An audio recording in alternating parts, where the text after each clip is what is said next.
All right, the gang is all here. We're ready to go. Yes, sir. All right, so So yeah, last session was a yeah. month ago. So go ahead. From what I might recall, we were at a Selesnya conclave, and a giant worm had taken Yaya, and we were going to go see if we can save them.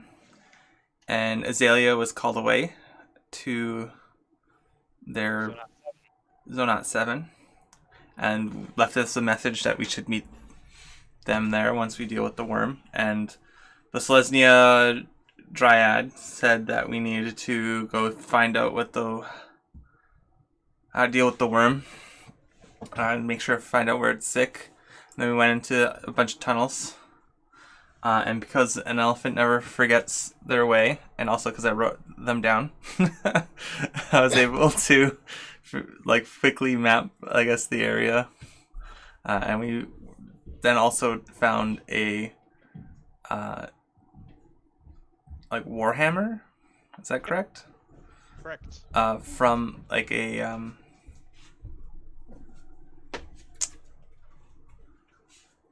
yeah. So I found a warhammer. You were in a Boros crypt, basically, of a Boros hero of some type.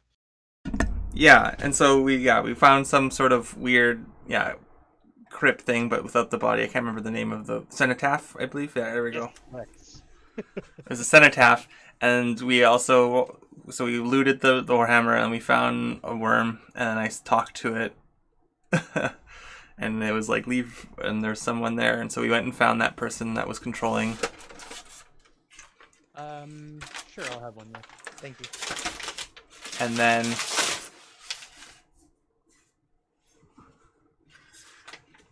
Yeah. and then we went and the kobold Krenko got away, I think, by flying. Correct. He was, yeah, right. Krenko, who is a goblin, not a kobold, was spirited away by a winged crawl, Oh yeah. who was also a crawl death priest or necromancer. Jeez. Raised a bunch of fungus zombies to hold you guys off while he escaped. Mm. With Krenko in tow. So Krenko is still at large. You also found a note, which is still in your handouts. It says negotiate with K if he's willing, take him. If not, leave him for the Motka's lackey, V.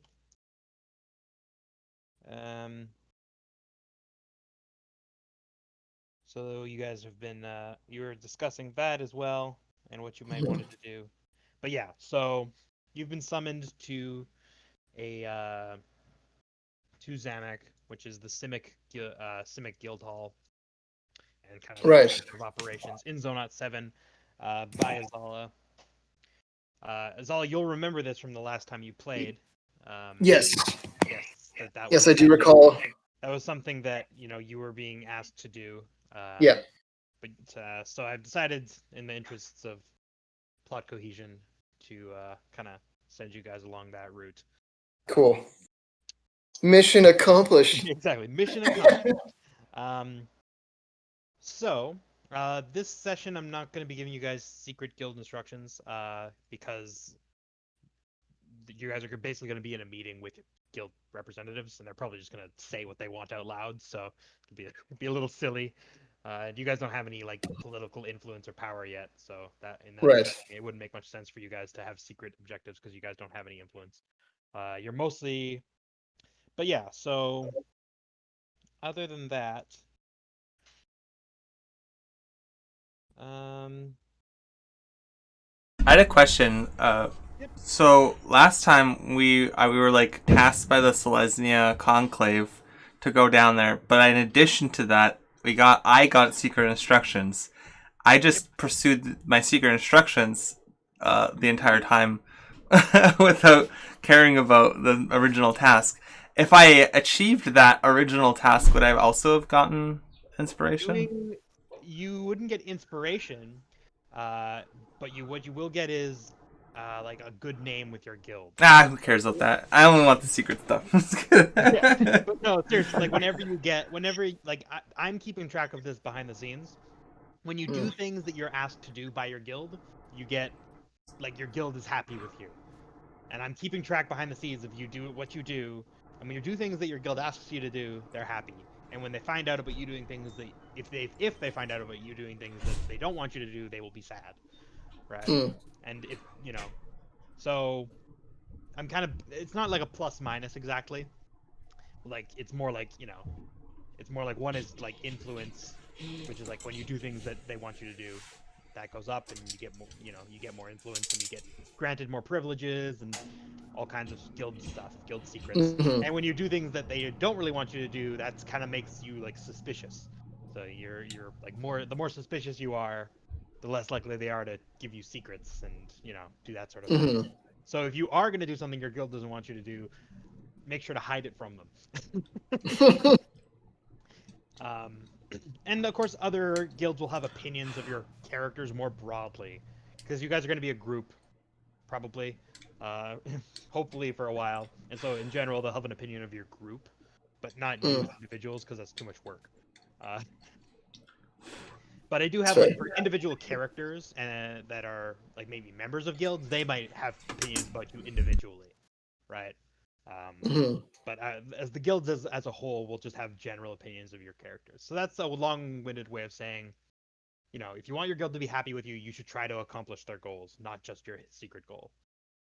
Because your secret goal will give your character inspiration. That's true, but which is so. But there will be rewards for doing what your guild wants you to do. Okay. Yeah, but that's that's a long way of answering your question, but I hope it did. No, that's perfect. I guess I should have pursued it more, but I was like, immediately forgot that my guild asked me to do this because my guild also asked me to do something else. So yeah, it's okay. It's okay. Like it's not like keep in mind like there's a difference between being asked to do something and being told to do something, right? I think I was told to do both. So well, you'll know when someone's telling you to do something because it won't be phrased like, "Hey, by the way, while you're there, Right. could you investigate this?" It'll be like, "Do this now." And Yeah. again, like this is D&D, so I'm not going to be too heavy-handed most of the time with your guilds. As long as you're like doing normal guild activities, they're not going to ask too much of you, especially considering you guys are nobodies, right? You got a fair bit of latitude because nobody actually really cares what you do that much. Excellent. Okay. Having said all that, is there anything else you guys wanted to take care of before you go to meet Tyler or go to meet Andrew? His character, whose name is Azala. Azala, Pellerine. I'm just trying to remember where we exactly left off. I know we were just looking around the Deadbridge Chasm, and they said, Yep, you guys were looking for information to see if you could track down Krenko. yeah. And then after that, we just slept, or we got a meeting call, right? A what? Sorry. Like, we slept for the day, I think, Mm-hmm. and then we just got a meeting call from. Yeah, you guys had been informed of what was going on. Okay. You guys back on the map here. all right, can I use the Warhammer? You may. Who's carrying it? Was it Yaya? I think I was carrying it up. Can I use it? Because I now have, because I'm a College of Valor now, so I think I can use martial weapons. Absolutely. I was just gonna use this to like keep doors open and stuff, but you can have it. Cool. So great.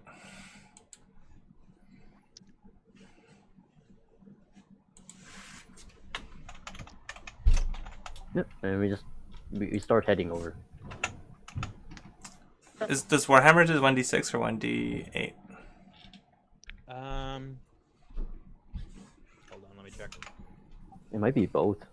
Maybe I think it was magical, right? So it was a +1 Warhammer too. No. I think. I don't remember.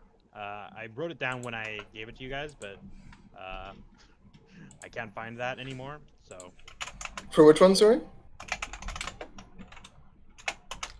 A Warhammer. Oh, I wrote down what it did when I gave it to you, but I can't find where. Oh, okay. I just looked up Warhammer 5e, so it's a 1d. It's a +1 Warhammer with Yeah. some magical abilities. So with the it's ability to summon a black hole. I think I remember what it did actually. So you can, yeah. You guys know how I do magical weapons, so like there's always more to discover generally. Okay.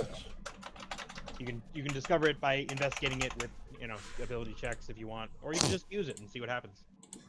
Mm.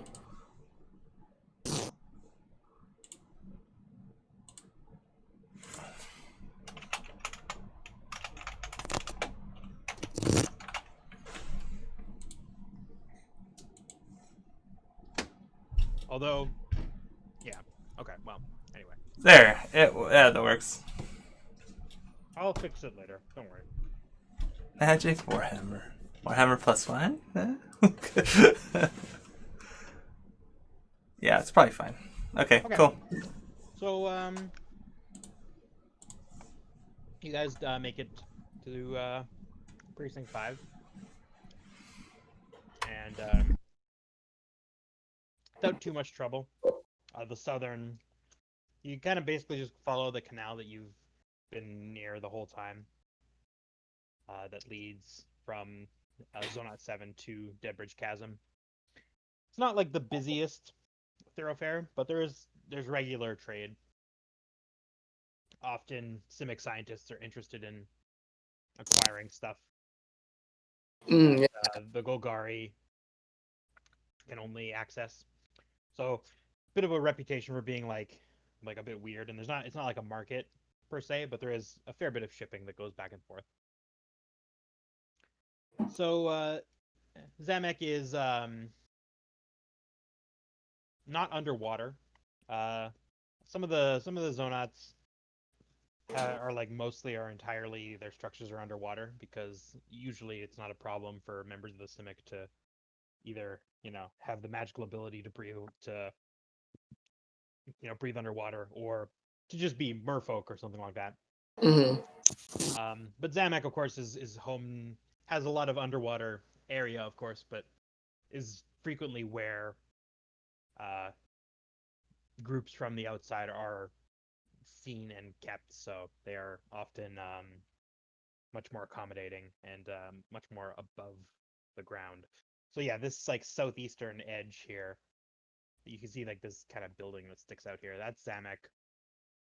And most of its buildings above ground are things like meeting rooms or halls and the odd lab, but most of the labs are deeper down in the facility where it's more secure.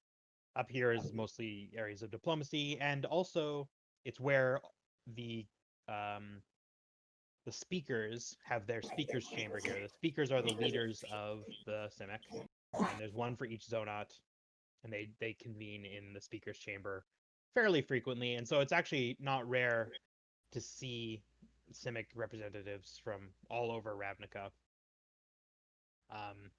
They're a little more like dispersed than most other guilds. Like things happen in other zonots as well, and they each have their own political and social arrangements. Whereas most of the other guilds, nothing much happens outside the center of power. But in the Simic, that's not the case. So there's always kind of things going on. But anyway, like I said, this area here on the southeast, there's a main entrance for land dwellers such as yourselves, rather heavily guarded. There's what looks to be some type of cross between an alligator and a lizard that's on like a fairly tight chain standing nearby. And there's like a civic scientist like poking it and prodding it, and while it kind of stands there and sniffs the air. And nearby, you see Azala, who has been sent to fetch you. Hello. Thank you for coming to Zone 7.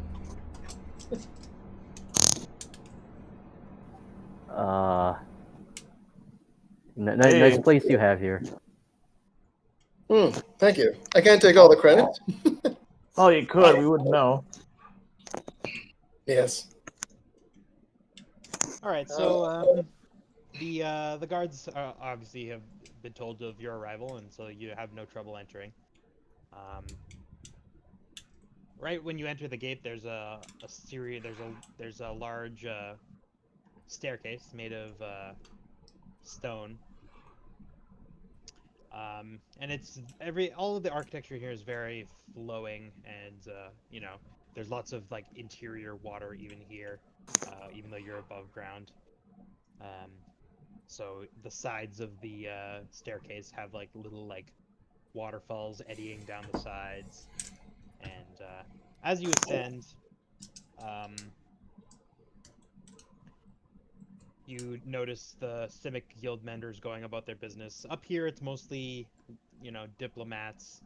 So people are in fairly fancy robes and carrying around scrolls and things like that. But you do notice the odd scientist looking somewhat frazzled, perhaps having to report on their experiments and their progress to their superiors.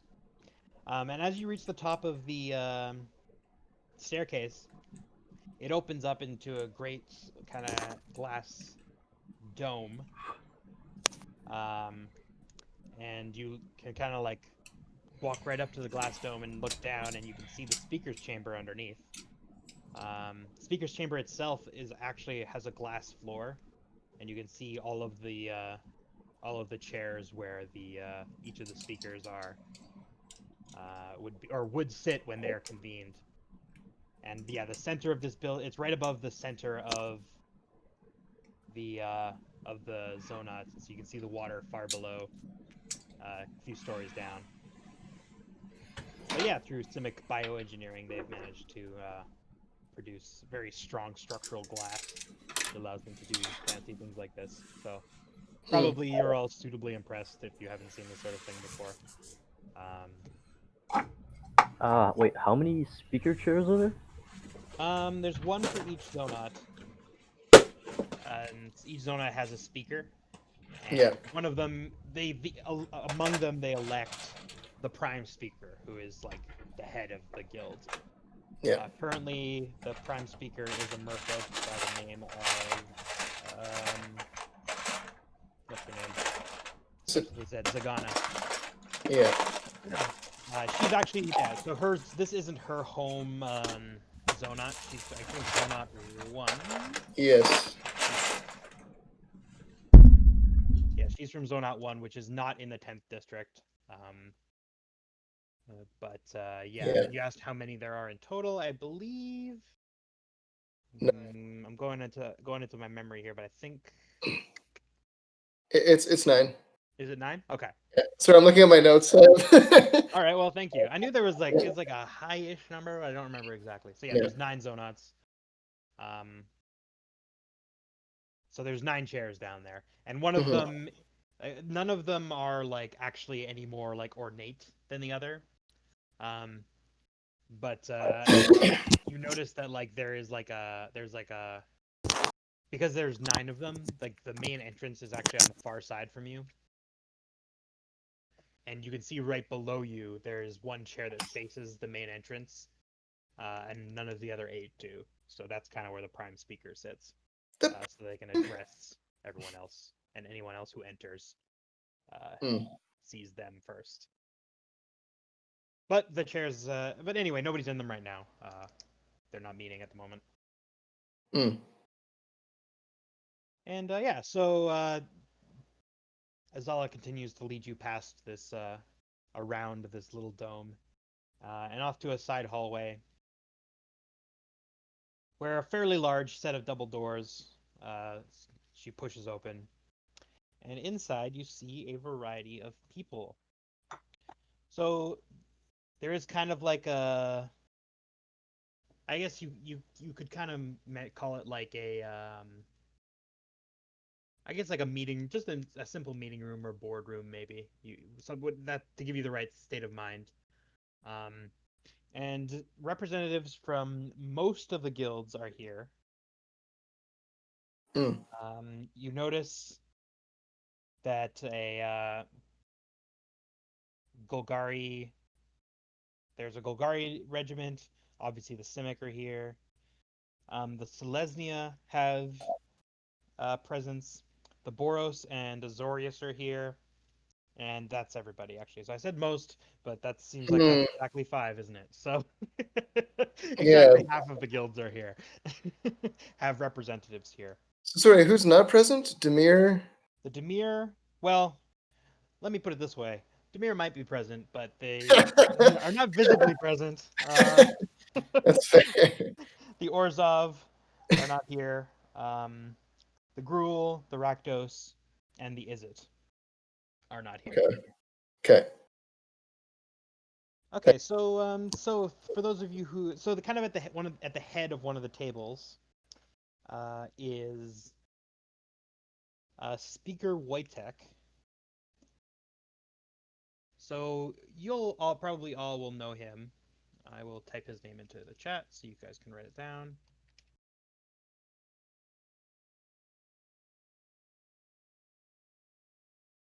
He is a rather haggard-looking human who is Speaker of Zonot 7.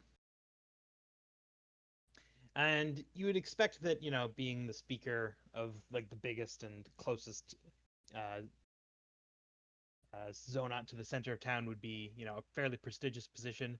But in practice, he kind of gets overshadowed by the prime speaker, Mm. because the prime speaker tends to be in the 10th district more often than they are in their home district. Um, and he, you know, is kind of notorious for being like a bureaucratic busybody and like no butting into people's business. Not that this is something that the Simic members would know about, by the Mm. way, but not the other two. And Okay. both, I would say, neither you, uh, Andrew, nor you, Tyler, are particularly well acquainted with Wojtek. Okay. Because Andrew, you of course are, you know, you're not really in the bureaucratic. You're a scientist and you're a Yeah. researcher. So you I'm like don't a junior one too, yeah. exactly. So you're kind of ensconced in your lab, probably in the bowels of Zonot 7, and you don't really see this upper part very often, although you're familiar with it, and you know how Mhm. scientists love bureaucrats, so I'm sure it all gets you know, fine. And of Right. course, Andrew, um, you are part of the Guardian project, so that's not under his purview at all. So Okay. yeah, uh, you would be probably yeah. You're again like you're from this area, but your lab is run via adherence to Vanifar, who's another one of the speakers. So maybe you should write her down as well. I'll Okay. write down here's speaker Vanifar. So wait, sorry, Zona. am I with the Guardian project? I thought I was in the cyclical thing, or am I kind of in both where like I'm applying? You can be interested in it, but if you're part of it, it's kind of like it's one of the more secret projects Okay. in terms of its actual scope. So it's kind of an in or out thing. Okay. You can be in it if you want, but you said you wanted to be in the like the or the Gyroclade, I think. Yeah, I mean, that's what I want my main focus to be on, but I'm not opposed to being in the Guardian project. I just don't Yeah, want. no, that's no problem. Like I said, Okay. like I think formally, if you're part of the Gyroclade, then that's what you're kind of doing. Okay. You may be familiar with it, but you're not really sure exactly on the details. So I think Okay. it'd be more interesting if you're not, because then you're more interested in it, right? Because you don't know Yeah, anything yeah. about Yeah, for sure. it. So yeah, and then there's speaker Zagana, Zona 1, I think. Uh,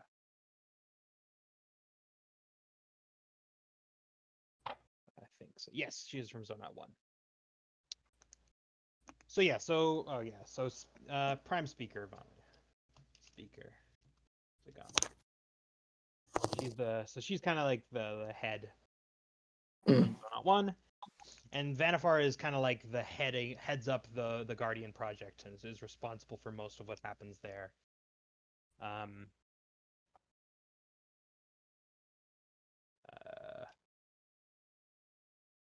and yeah, the Gyroclade. I don't know who is supposed to be running that. Probably nobody in particular. So Mm. we can probably just make somebody up.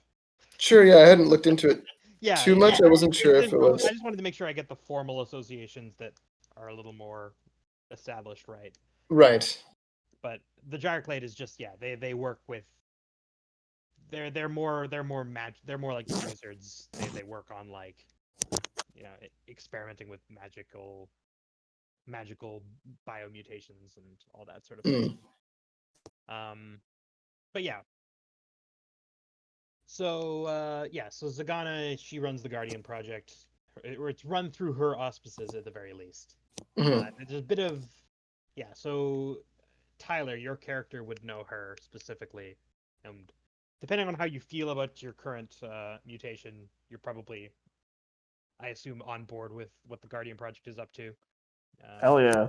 Yeah, so you probably think she's the bee's knees, and you're aware that there's a bit of a political kind of wrangling going on right now. She's kind of advocating strongly to give the Guardian Project more power and authority, and Zagana's kind of pushing back against that a little bit. So there's Yeah. all kinds of bureaucratic nonsense happening right now, and nobody's really sure how it's all going to shake out.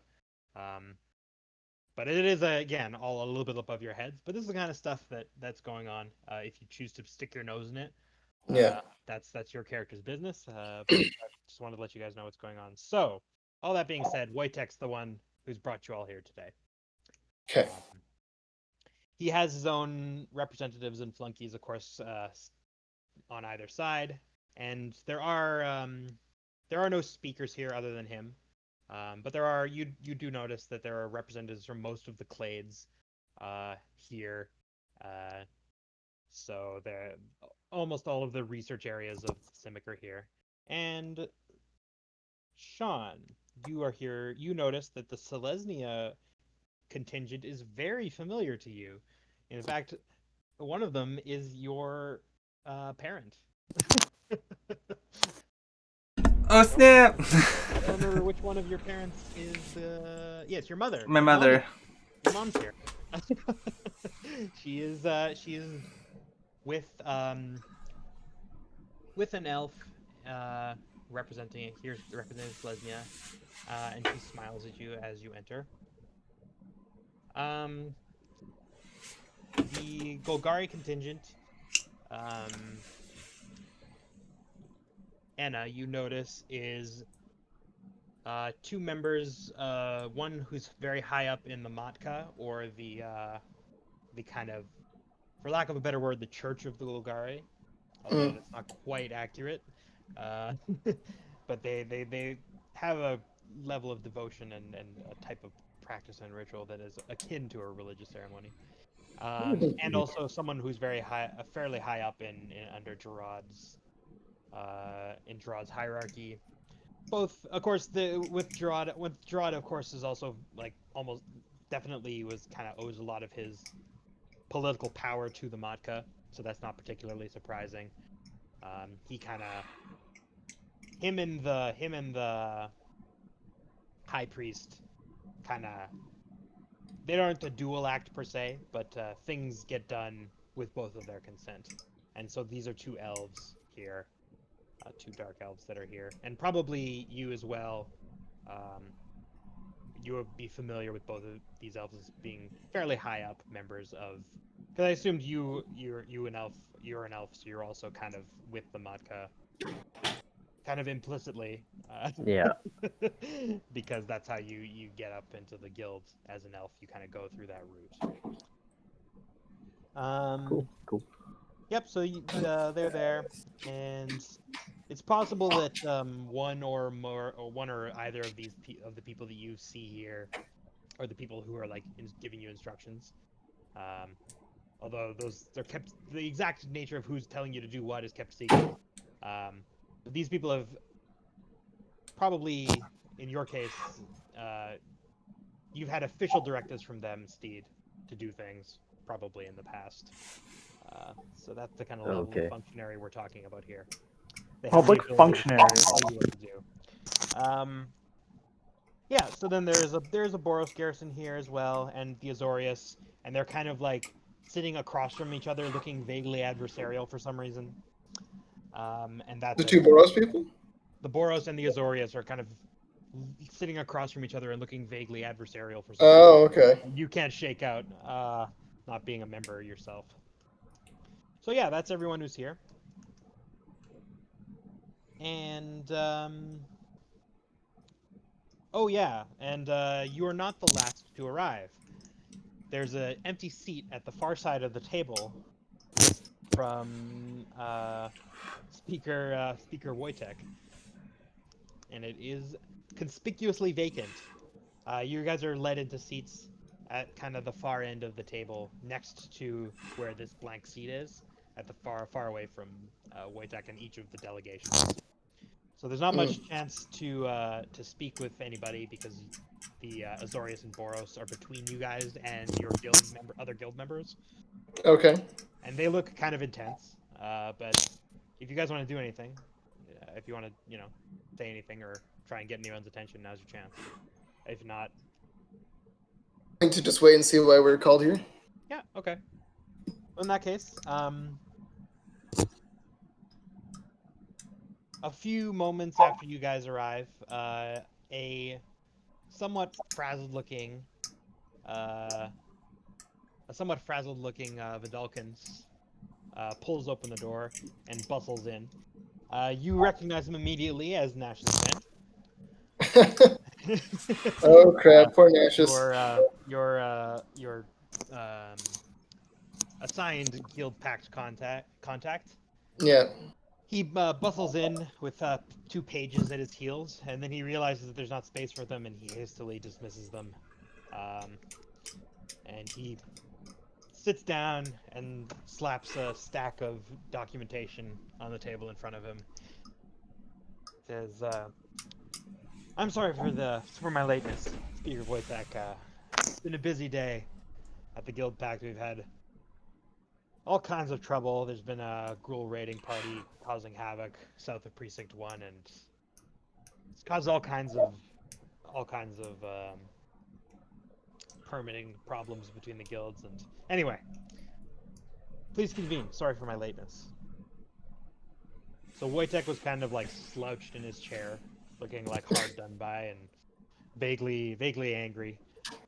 But he straightens up as soon as he calls the meeting to order, and he has a little gavel, and he like raps it on the table. What follows is a fairly lengthy opening where he respectfully addresses each of the present guilds, then names all of their members by name. Then he says, and finally the distinguished guest, Nash's Van, representing the Chamber of the Guild Pact, as well as, and then he pauses for a second. He says, as well as all friends and members of the guilds here present, and he kind of like addresses you vaguely in that way. What? You. Oh, but I got. So we have a number of issues on the agenda today, relating mostly to, and he has like a page like pull over like a little cork, like it looks almost like cork, but it's not cork. He pulls a little cork board and he pins a picture of Krenko up on the board, Right. relating to the escape of Krenko. Now, as you're all no doubt aware, we've each of us has taken an interest in the apprehension and returning of Krenko to his rightful imprisonment in Udzek. And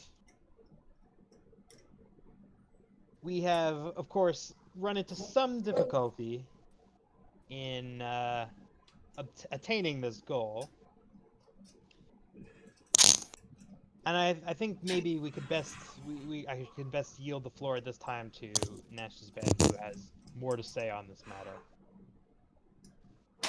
And Ben nods, and he shuffles through his papers, and he says, "Okay, so," and then he kind of recounts the basic facts of the case, which you guys are familiar with. You know how the escape happened.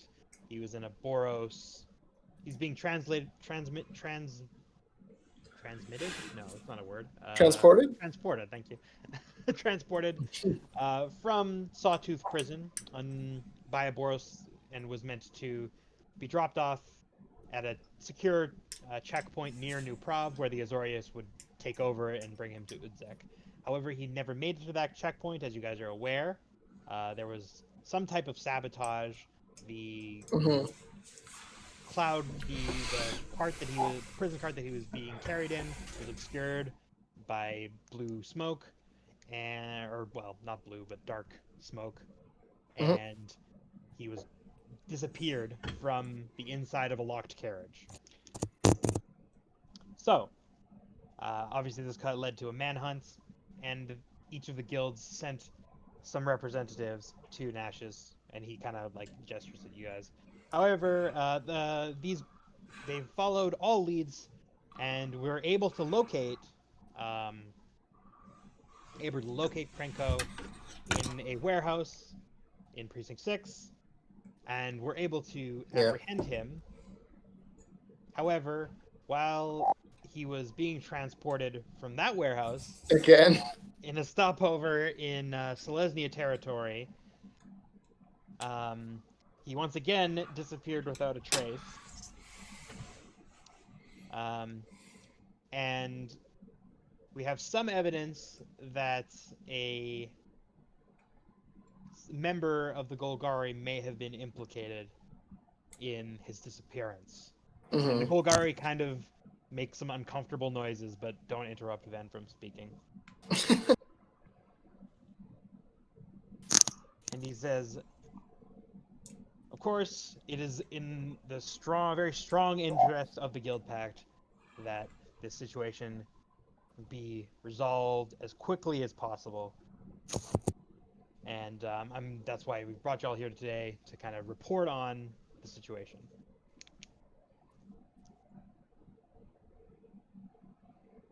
So yeah, the Golgari seem kind of a little pissed off about this, and so Ven it goes back to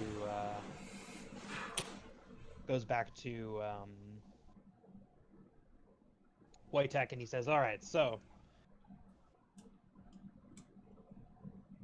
and he kind of turns to the Golgari ambassadors. He's like, would you be willing to clear a multi-guild cooperative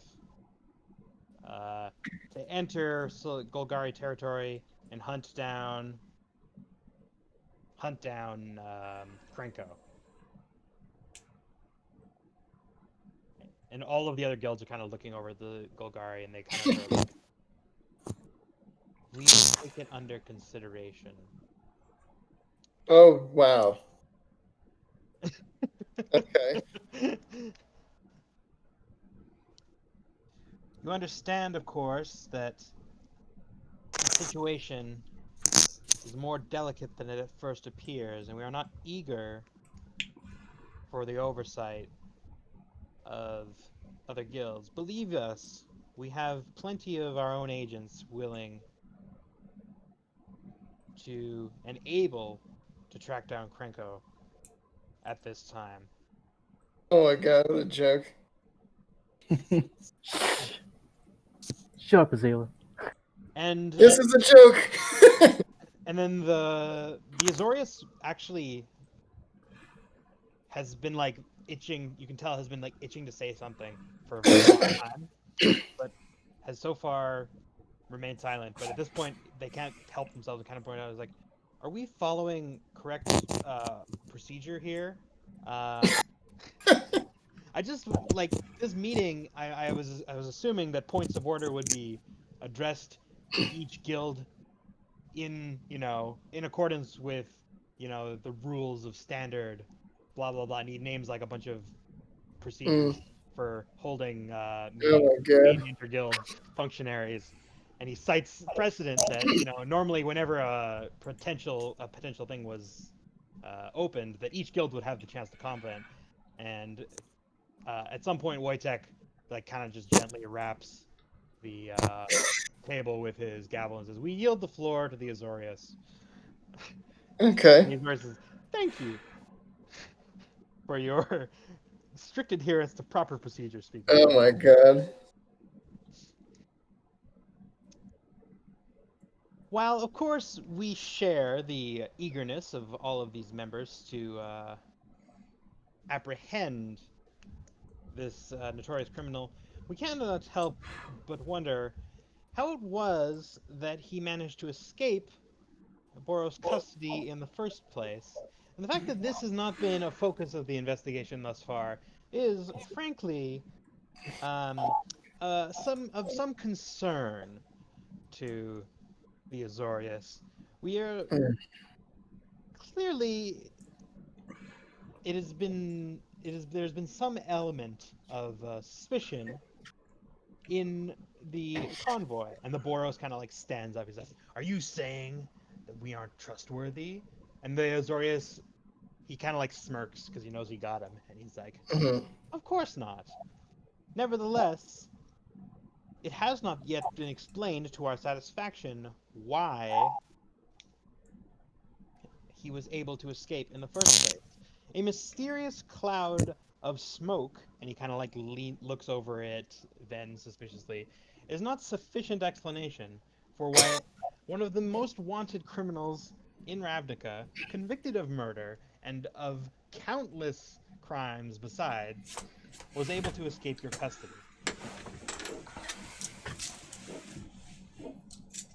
And so everyone's just kind of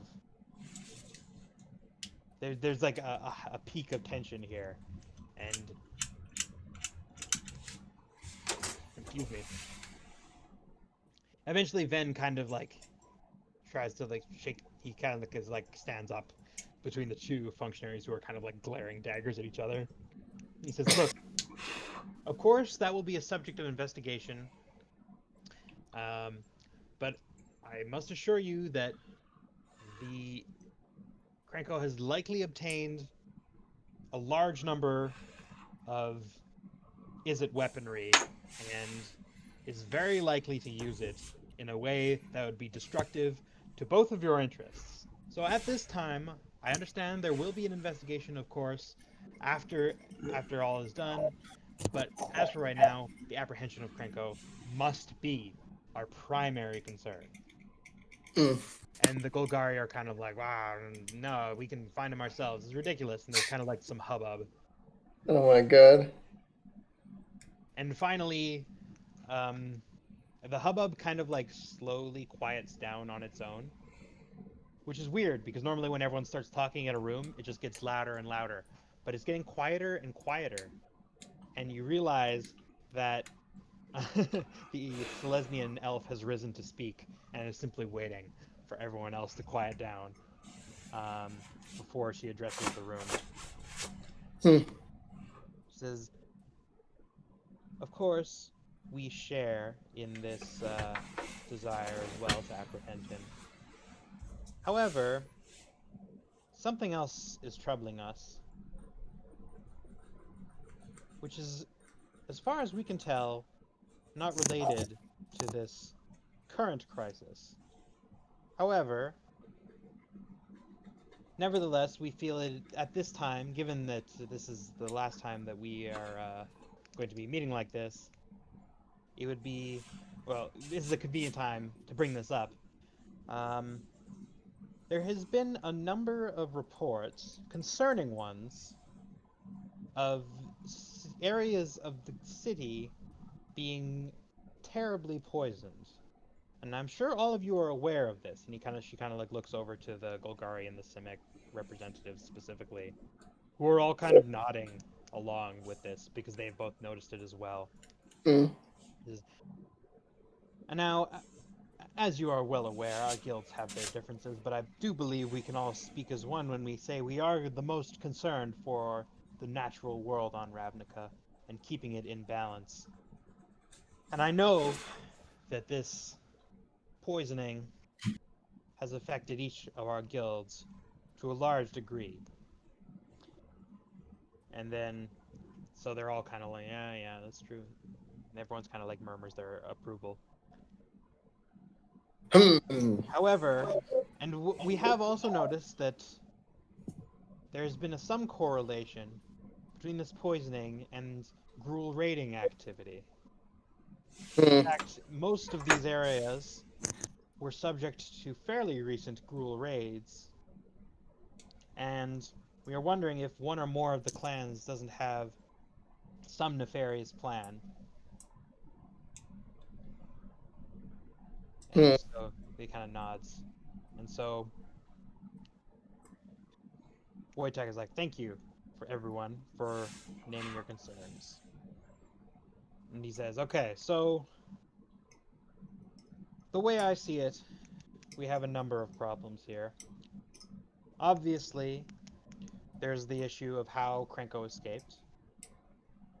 There is the issue of his current whereabouts and how they are to be investigated. They are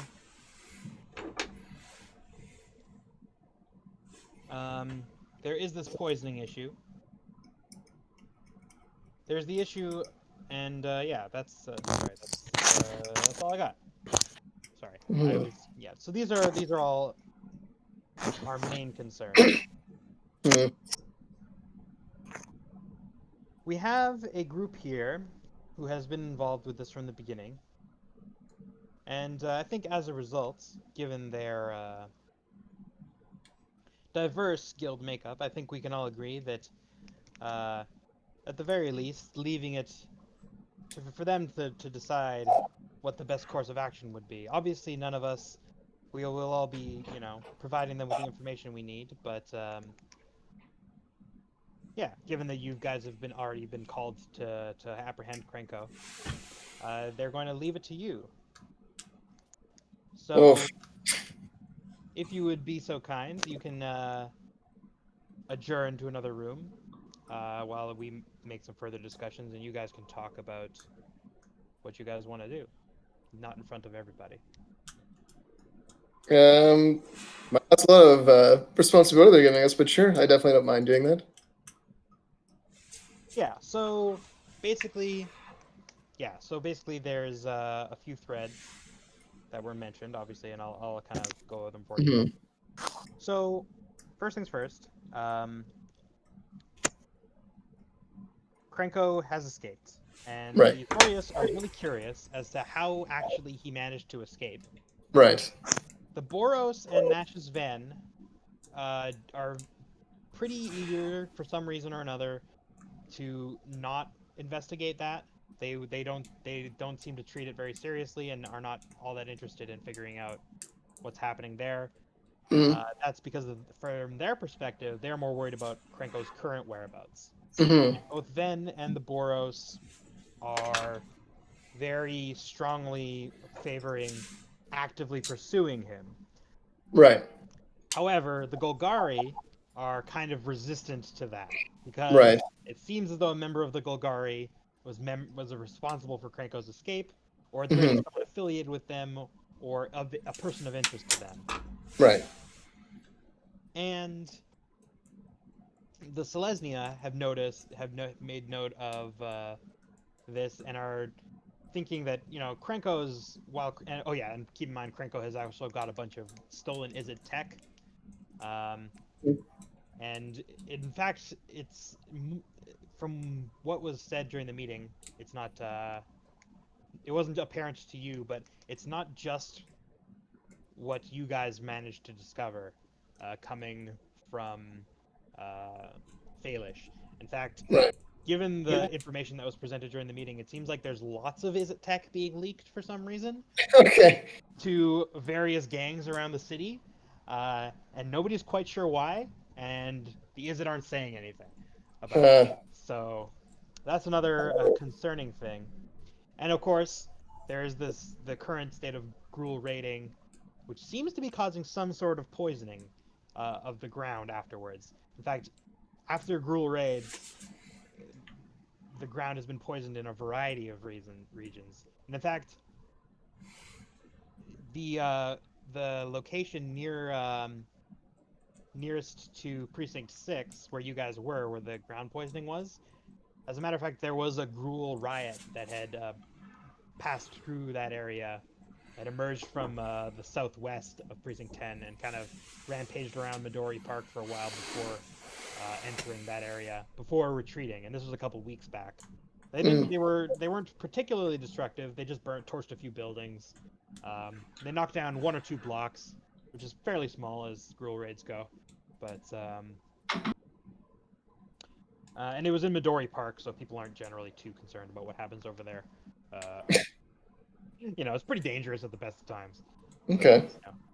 Anyway, but yeah, the Selesnya are noting, and with reason, that after these raids, in a variety of areas, there's been these poisoning incidents, and all of the guilds seem somewhat interested in this, but Selesnya are kind of spearheading this Mm. pretty hard. All of the guilds kind of have noted it as a problem, but none of them seem particularly eager to investigate it other than the Selesnya. Okay. Then, there's something interesting in that the Simic aren't taking sides. In fact, I mentioned earlier, Wojtek is noted for being an insufferably nosy and sticking his nose into everything. However, he's been uncharacteristically quiet during this meeting, kind of allowing each group to speak their piece. So the Simic don't seem to be pushing for any of these courses of action, and are just kind of content to let the chips fall where they may. Right.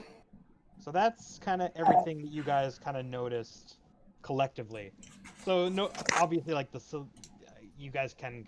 I'm gonna assume you guys are talking about this a little bit, but you can reveal as much to each other as you want or not. But presumably, the stuff about your own guilds is something your character kind of knows or noticed.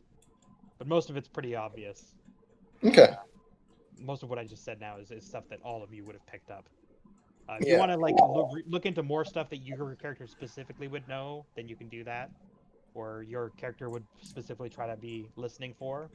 Now is your chance. You can kind of ask some questions about things your character would have been interested in during the meeting. Rather than, I didn't want to do it while the meeting was going on because nobody likes interrupting. The flow. Well, yeah, while I'm talking, I know you guys don't want to be like, hey, I want to investigate this further. So Mm-hmm. if your character does want to investigate anything, now is the time. Well, I'm interested in seeing how. I mean, I don't know what I can really tell from just sitting there, but how sincere the Golgari representatives seemed in their concern over the disappearance of Krenko. Right? Or if they were kind of like, oh, like, yeah. If you want to, yeah. So problem. you don't have any hard information, so you can make an insight check to Okay. kind of suss out what they might be. Because I do not trust them at all. So keep in mind, we'll do this like if you guys have any checks during the meeting that you wanted to make, now would be the time Yeah. to make them. And then you guys can have a conversation amongst each other, and you can just ask each other questions too. I mean, it seems like that they're not saying everything, but such was obvious from their statement. Mm-hmm. So you're nothing really new. Like it seems like they are genuinely concerned about Krenko, but not in the same way that the other guilds are for some reason. Okay. So yeah, if there's anything else, otherwise I'll let you guys loose and you can talk about what you'd like. I mean, yeah, I'm good, but I was actually gonna do the same thing. Sure, go for it. No, I was just gonna insight the Golgari as well. Oh, okay. No, it's fine. Okay, It's hold fine. on. If you were gonna insight them as well, well, I will whisper to you because you don't have to make a check because this is known information to you. Oh, okay. No, if you Nothing understand new. what I mean. Yeah. No, nothing new. Okay, it's fine. Okay, so you know why they're being evasive, exactly. Yeah. So yeah. So you don't have to make a roll for it because it's just known information to you. Yeah. Yeah. So you're expected back in the room in a few minutes with a course of action that your group wants to take. So now would be the time to Okay. discuss it. Well, I mean, I know I would like to see Krenko brought to justice just because that was our initial task. And I can't help but feel there's a bit of concern around Golgari involvement, and I look at Enna. It seems undeniably suspicious. However, I have to be honest that my main concern is with the poisoning that's happening following the Gruul raids. I feel like this is the biggest threat to, as they said, the ecosystem, and that is my primary concern. I'm most concerned with studying the natural world, and any threat to that is more important to me than a random goblin. But I don't know how everyone else feels. No, I was gonna agree actually. Krenko is just one criminal, and he's getting chased by 4 guilds, 5 guilds. Like there's a time and a place, but this poisoning seems bigger than just Krenko. I butt in. You mean just one guild? And I look at you. Ooh. Because if they're not being allowed to go in, then it's only just the one, really. Well, obviously we're not gonna pull all the guilds into our home without. No, but Why say a small strike force, and then I go. But I tend to agree with Azalea here that perhaps I think we are all maybe in agreement that this poisoning from the Gruul might be more important. We've seen the fires before, and I didn't think the poisoning was too much of a problem. But if it's such a consideration for the Selesnya and all of us, and Mm-hmm. I think that would be my vote pushing forward. Yeah, I agree. What do you think, Tyler? What's your character's opinion on this matter?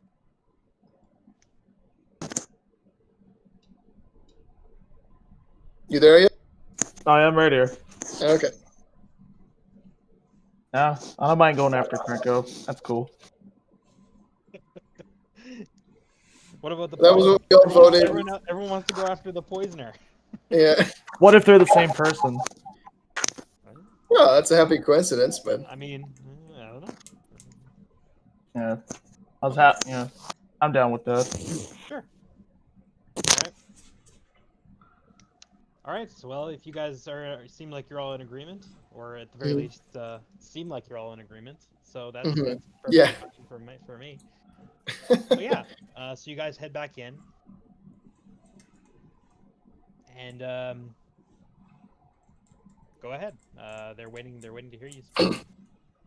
Yeah, do we want me to speak, or does anyone else want to speak on what the, I don't want to speak because Yes. I am under heavy suspicion right now. Okay, that's fair. He's a Golgari. He's used to it. Yeah. He's used to being under heavy suspicion. Sometimes for good reason, but often not. Yeah. Okay, well, I don't mind speaking. I just didn't want to dominate the face roll, but if anyone wants to speak, then please. We'll explain to you what happened during that little 5-minute meeting of us in underneath the Selesnyan mines or area before we went in. Sorry. Sorry, what? We told you exactly what happened. While we're beneath. Just right. So what happened again? You found a warhammer. A zombie crawl took away Krenko. Yeah. No, not a zombie crawl. No, just a regular crawl. He was a necromancer. Oh, regular crawl. He was a necromancer. Oh, okay. Yeah. Yeah. Okay. Yeah. Yeah. I guess if we re-enter the speakers room, then I'll just say, all right. Thank you for the honor to direct the next course of action on cross guild activity. I think that is a large responsibility, but hopefully we handle it well. After some deliberation, we acknowledged that Krenko is a serious threat to Ravnica at large, especially the Boros and just the general District 10.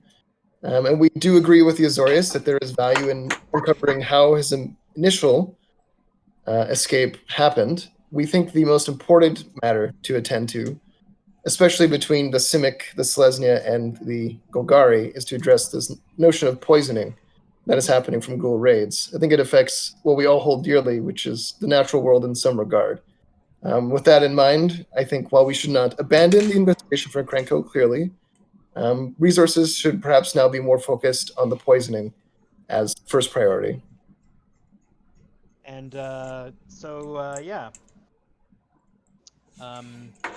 Wojtek kind of like looks at you approvingly, and he's like, "Well said. Very well. Your group will be assigned to the poisoning difficulties." Mm. And everyone's kind of like, everyone seems kind of okay with this, except the Azorius functionary. He kind of like stands up and he's like, "It's ridiculous. Ridiculous, I say. We're not here to discuss some other incident. If people are poisoning the ground, they will be dealt with through the auspices of the law. However, there is a current situation of law breaking that is not being addressed." And he's like, "If you do not seek out Krenko, so be it. We will undertake this action ourselves." And he kind of like stands up and leaves. Mm. That just kind of solve the problem itself if he's gonna do it. All right, two teams working on different things. I like this. And the Boros. So now that the Azorius have kind of left, everyone's kind of seems kind of happier. Um, the Boros and the Golgari is like, "We will continue our investigations. Have no doubt that we wish to see him apprehended as strongly as the rest of you, and we will be working on investigating who is responsible for his second capture or his second escape." And they kind Escape. of like look over um look meaningfully at the Boros representatives, but don't openly provoke them because it seems unwise. Oh my god. Give me a break, Ogari. Yeah, the Boros are a little provoked anyway, Mm. and are like, "Well, fine. We just want him back and in our custody again." And they seem kind of like wounded, like their Mm-hmm. pride seems a little wounded, Yeah. But Ven seems to be relieved with your choice, and he says, "Okay, well, best of luck to you.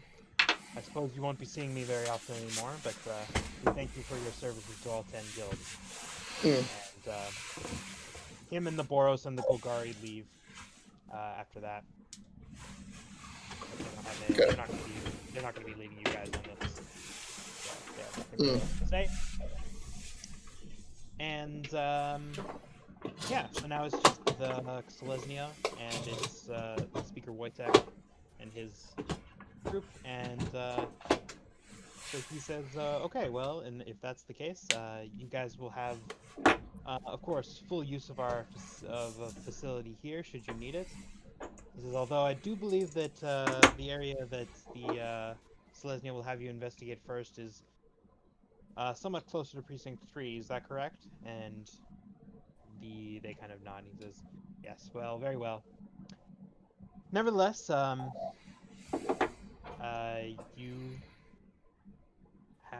you have the Simic Guild's full support in investigating this problem." He Okay. says, "You guys can use this room, and the Selesnya will kind of brief you on what's going on." Okay. So yeah, And they leave too, and that just leaves you guys and the two Selesnya representatives. Okay. Well, Hi, sorry, go Mom. ahead. I was gonna say. So yeah, the Loxodon here is Sean's mother, and is also one of the higher ranked members of the Guard Corps at Vitugazi, which is hello, son. And I I'm say, glad to see that you've chosen this serious issue. She's like, your passion for justice, I feel, is often well-meaning, but I'm glad to see that you believe in the core duties of the Selesnya Guild. I sort of offer sort of a half bow and be like, yes, we have to look. We are the guardians of the natural world first and foremost, or something like that. She nods and says, well, I'm afraid that we don't know much more than what we've already said. Through use of some reports that are provided to us by the Simic and the Golgari, it does seem as though the poisoning the poisoning of the ground has been linked to Gruul raiding parties entering and destroying specifically areas of fairly high population density. Now, obviously, the Boros and Azorius do their best to repel such incursions, um, but most of the ones that have been successful in destroying a fairly large area have resulted in large-scale poisoning of the ground underneath the affected area. Which is so. The problem, of course, is investigating the area itself is often incredibly dangerous and quite difficult. It's difficult to get to the affected areas because of the poisoned earth, making worm excavation unwise.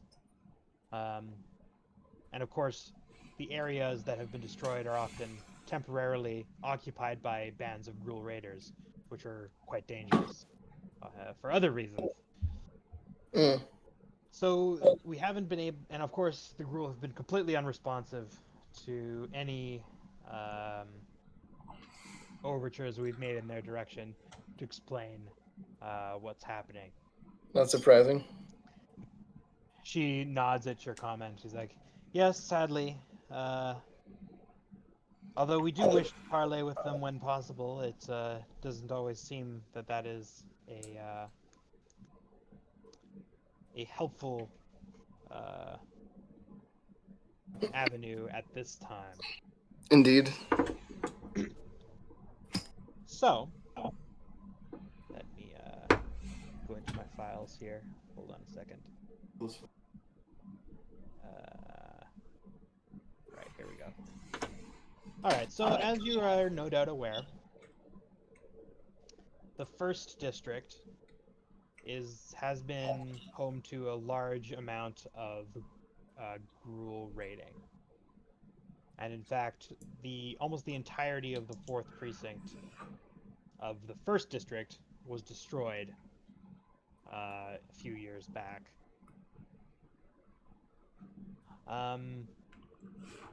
However, it's mostly been managed to be contained. However, there was a recent outbreak that broke out into Precinct 1 of or of District 1, which is just northeast of Selesnya territory in the 10th district. Mm. If you'll notice on your map here, right, this is It's also Gruul territory, right? the first district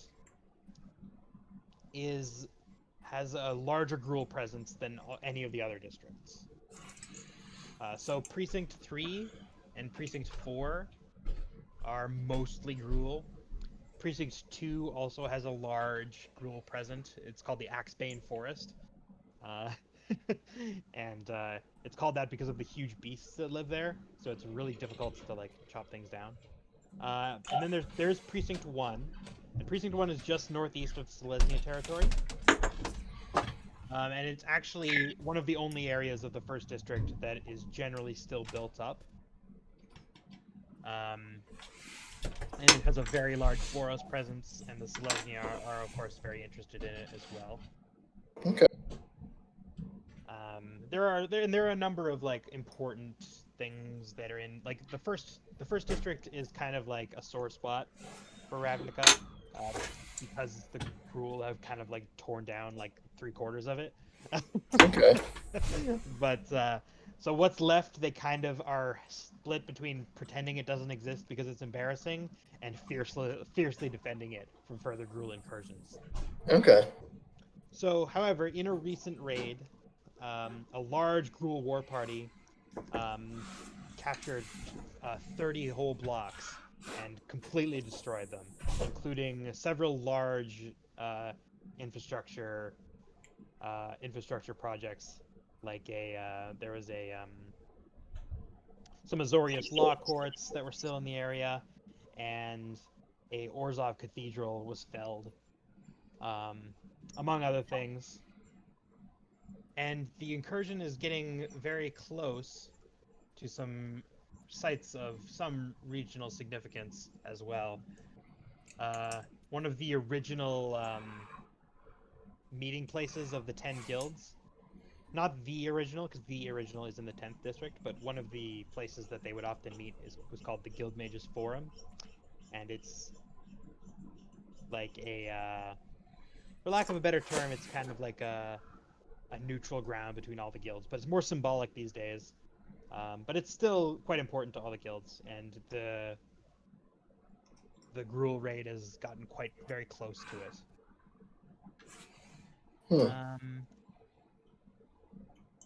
Sorry, yeah, where were those law courts in the cathedral destroyed? That was. um, sorry, what? Like, what do you mean? Sorry, you'd mentioned that like they'd recently destroyed some Azorius law courts and like Orzhov cathedrals, that kind of thing. And I missed where that was. Yeah, like it was in Precinct 1, Precinct one. Okay. of the first district. So this is just like northeast of uh, Precinct 3 of District 10. So I'm just kind Okay. of putting it on the map. So it's up here. It's just Okay. off the map. Um, so yeah. Um,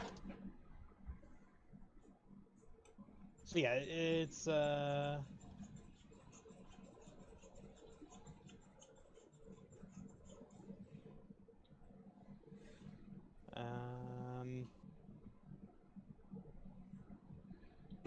And yeah, getting close to the Mages Forum. the Guild Mages Forum. That's one of the more important structures in Precinct 1, and Okay. you're getting close to it. So this is something that really is like beyond your guys's purview. Obviously, you're not going to stop a whole Gruul raiding party by yourselves, Right. but it is something of some concern, and it's like basically the most important thing in the first district that's still there. Um, well, important to Ravnica. You know, the Gruul, of course, occupy like most of the territory, so they have their own important things, obviously, but Mm, they tend to not to be as important to the Gruul or the rest, right. as you understand. So yeah.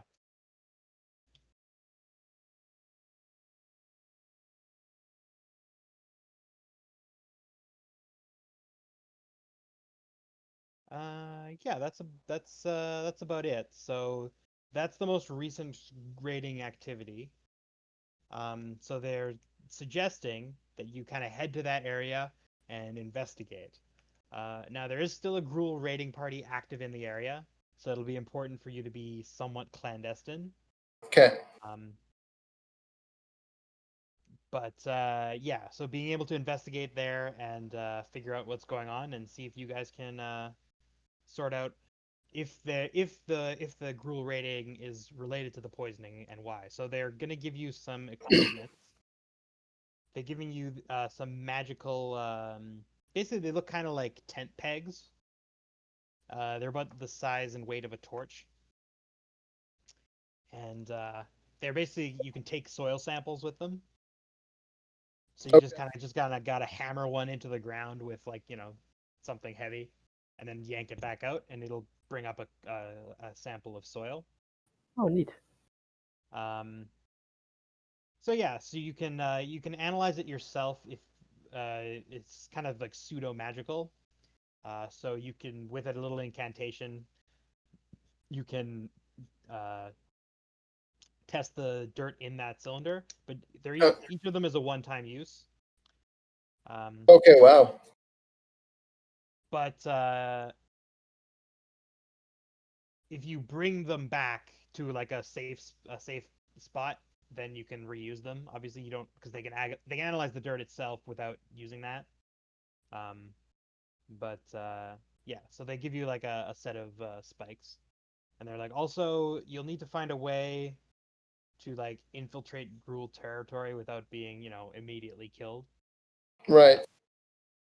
Obviously, we don't have too many contacts within the Gruul themselves, um, but they tend to be fairly a fair bit less whatchamacallit aggravating, not aggravating, aggressive towards aggressive towards members of the Selesnya. Mm, What's the quote unquote civilized parts of the first district are mostly Selesnya territory. Um, so if you guys can't find a way to get into the area without what you feel would be too much risk to yourselves, let us know and we can maybe figure something out that way. okay. So yeah. So to sum up, a Gruul raiding party has destroyed a very large area of Precinct 1 in the first district. And they're asking you to go check and see if there's evidence of the ground being poisoned in that area because they've noted a connection between Gruul raids and the ground being poisoned. Okay. There's a number of important buildings that have been destroyed. Uh, a set of Orzhov law courts that were still in the district, as well as Mhm. an Orzhov cathedral, and the raid itself actually seems to be heading towards a place called the Guild Mages Forum, which is an important Right. political monument. Um, I'm not sure what the relation to that might be, but it does seem like that might have been what they were heading for. Um, Uh, and yeah, that's about it. Hmm. I can't find the Guilds of Ravnica PDF anymore. Uh, I okay. think I think they removed it. What? From where? I didn't download it. I'm just looking for the Guilds of Ravnica book PDF, and Oh, the I first don't link I I don't have a used. PDF for it, Oh, okay. so I just have like the hard copy. Okay. I just if we don't want to run into an aggressive uh what you call it Gruul clans, Mhm. I could get there secretly. Okay, yeah, through the Yeah, through undercity, yeah. the paths, but I don't know exactly what it does anymore because I don't have the. I can't look at the book Oh, sure, anymore. no problem.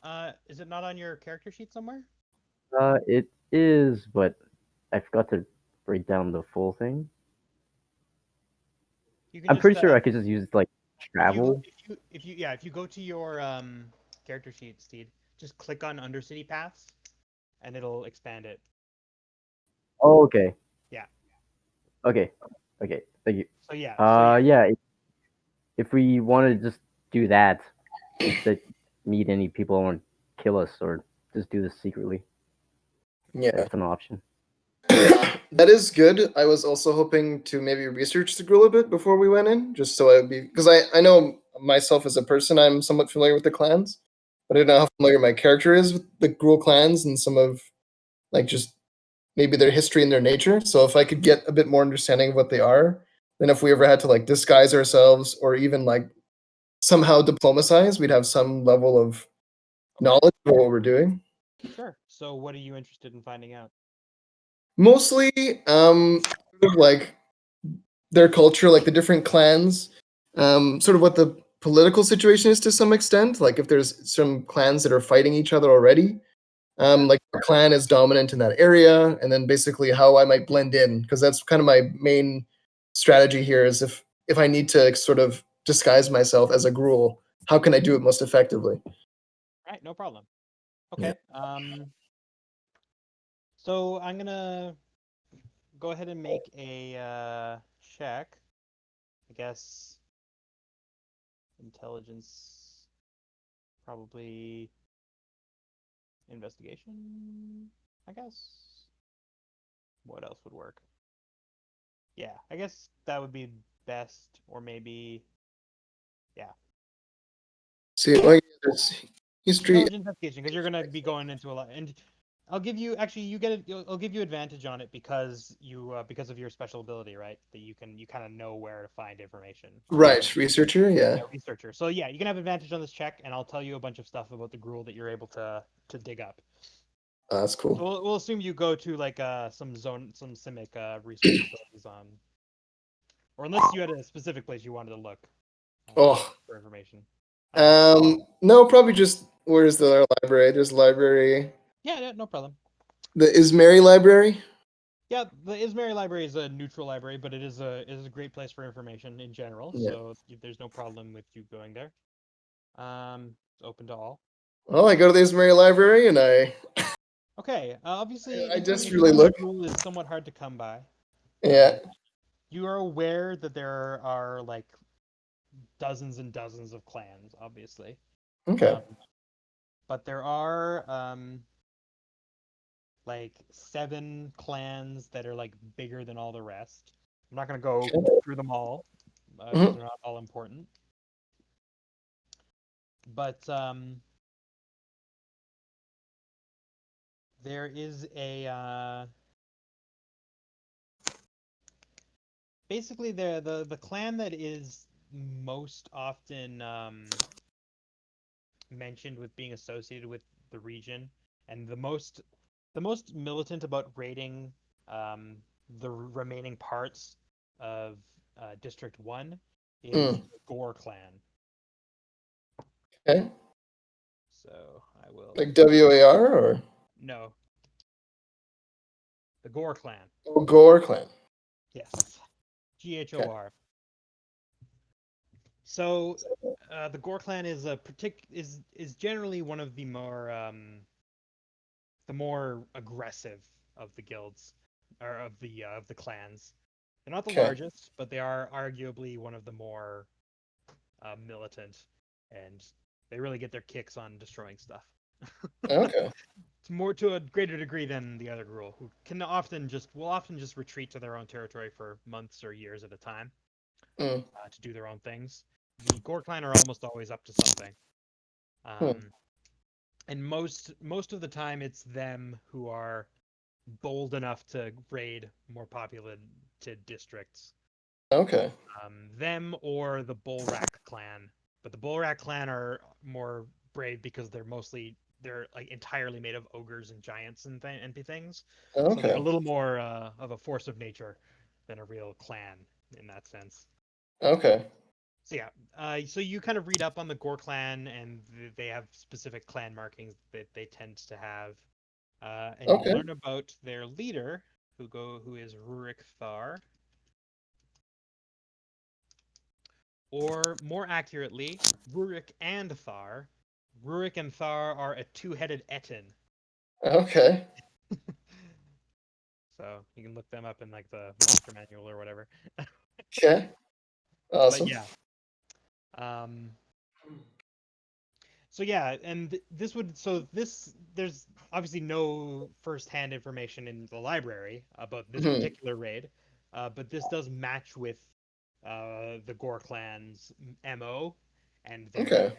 their style. They love to go after really big targets, and Rurikthar specifically, especially, has been incredibly aggressive and is very noted for doing this kind of thing. So Okay. it's likely that this clan is responsible.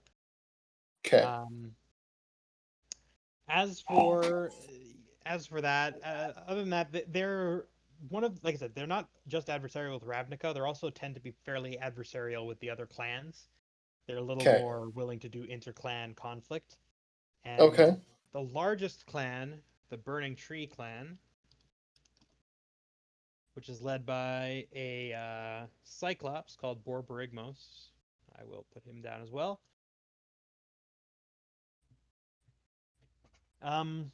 Is kind of like seen as like the de facto leader of the Gruul.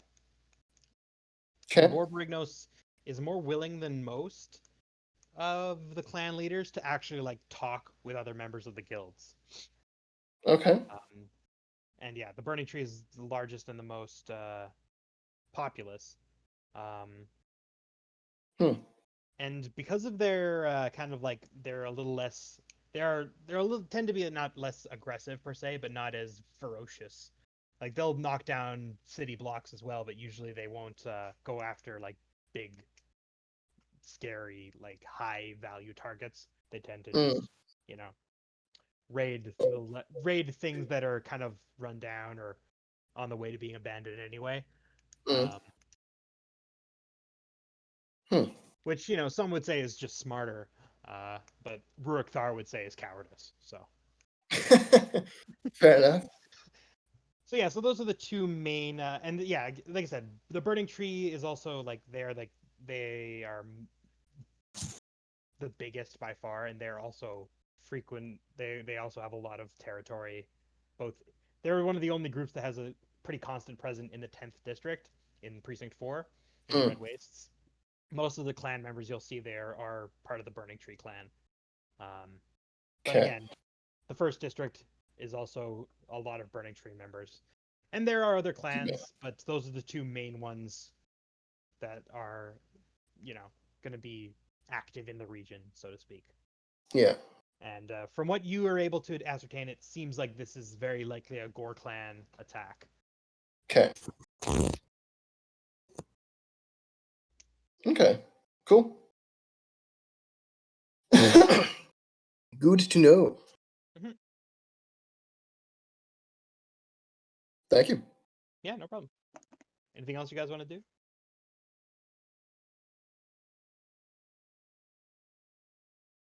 I want to get something to eat. All right. You can get something to eat. You want to eat here? You're in precinct 5. There's all kind of Doesn't interesting. Sean, or sorry, not Sean, doesn't Senich have tickets to all you can eat? Yeah, but that's not for a week yet. Yeah, it's Oh, only right, for a that's week. not for another week. Okay. Let's go to I don't know. What's the closest we got to Olive Garden here? Uh, Like Faerun Garden or something. I mean the Are you 10th having your last meal? Yeah, yeah. say precinct 5 is full of interesting restaurants. Um, I'm just looking for unlimited garlic bread, man. I mean, you could probably get some garlic bread. Oh yeah, Mm. All right. Well, you can get some garlic bread. I'm doing it. Yeah, I mean, you don't need to ask my permission. Go for it. I'm going for it. All right, so you go eat Watch- some garlic bread. Watch me be sated, motherfuckers. All right. That is good. I guess Anna's just preparing her underground passage.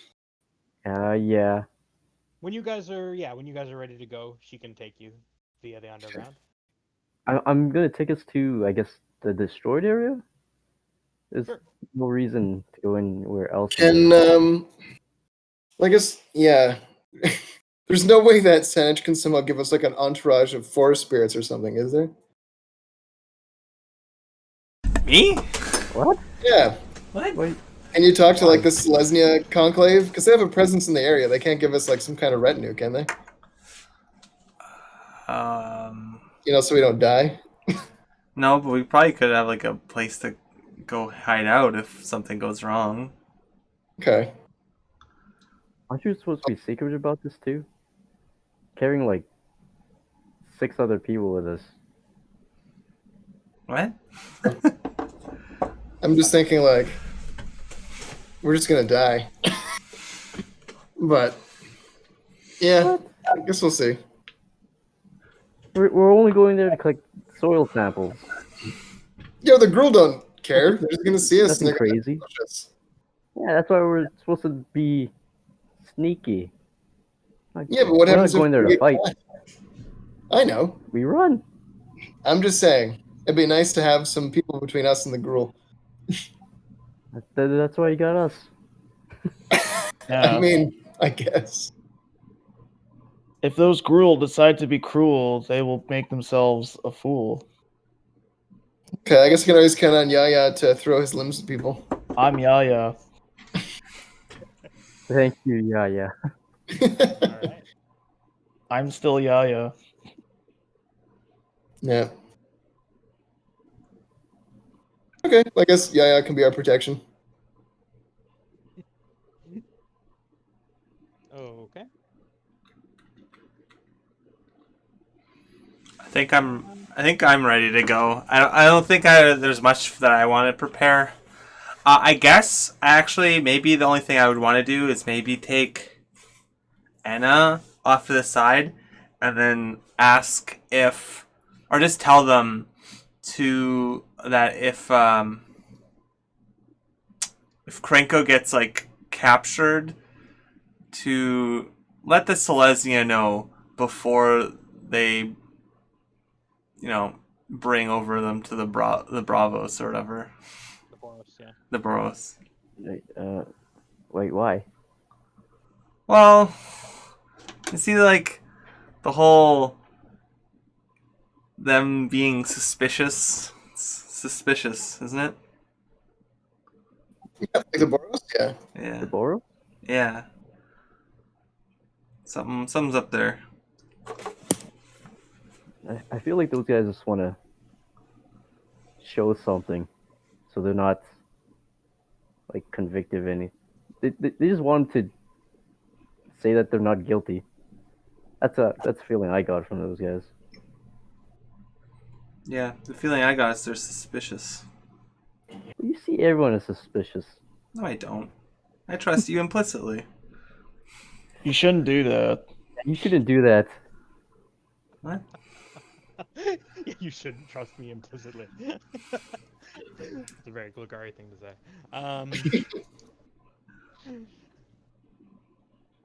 All right. I mean, if there's anything else you guys wanted to take care of before you go, I do have like some other I have some stuff prepped, but if you guys are like just want to go and don't have anything else pressing, I might like. The only thing I could think of is like getting items to prepare for this journey, but I wouldn't know what to get. Yeah. I guess what is in precinct? A precinct. Yeah, what is in precinct 1 of like or whatever it was, District 1? Yeah, precinct 1 of District 1. Yeah. Yeah. What is that area? Here, I'll draw it out on a little map, so that I don't have it like. Like. Here, let me bring you guys to a new page, and I'll kind of give you the lay of the land, so you guys can know what to expect a little more. Like, should I bring a raincoat? Like. I mean, you can always bring a raincoat. It's never a bad idea to have a raincoat. Backup raincoat. So the first district, I'm gonna like be very, very vague here. The first district has 4 precincts, basically. So it's kind of looks. I'm gonna kind of just make it a square for ease. It's not quite a square, but this is generally how they're proportioned. So this is the first. This is District 10. Down here, right? So District 10 Mhm. goes like this and down like this. So if you want to kind of split it into quarters, so roughly, uh, where is text? Here we go. So this is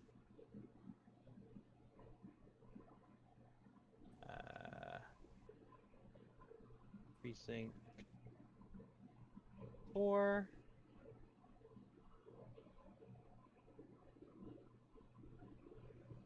Precinct 3. Precinct 2. And guess what? It's you, Precinct 1. Okay. So this is, like I said, this is not to scale. I want to stress that. But Precinct 1 is quite large. It's like larger than in the 10th district. Um, Okay. so like the 10th district is probably about half the size of the first.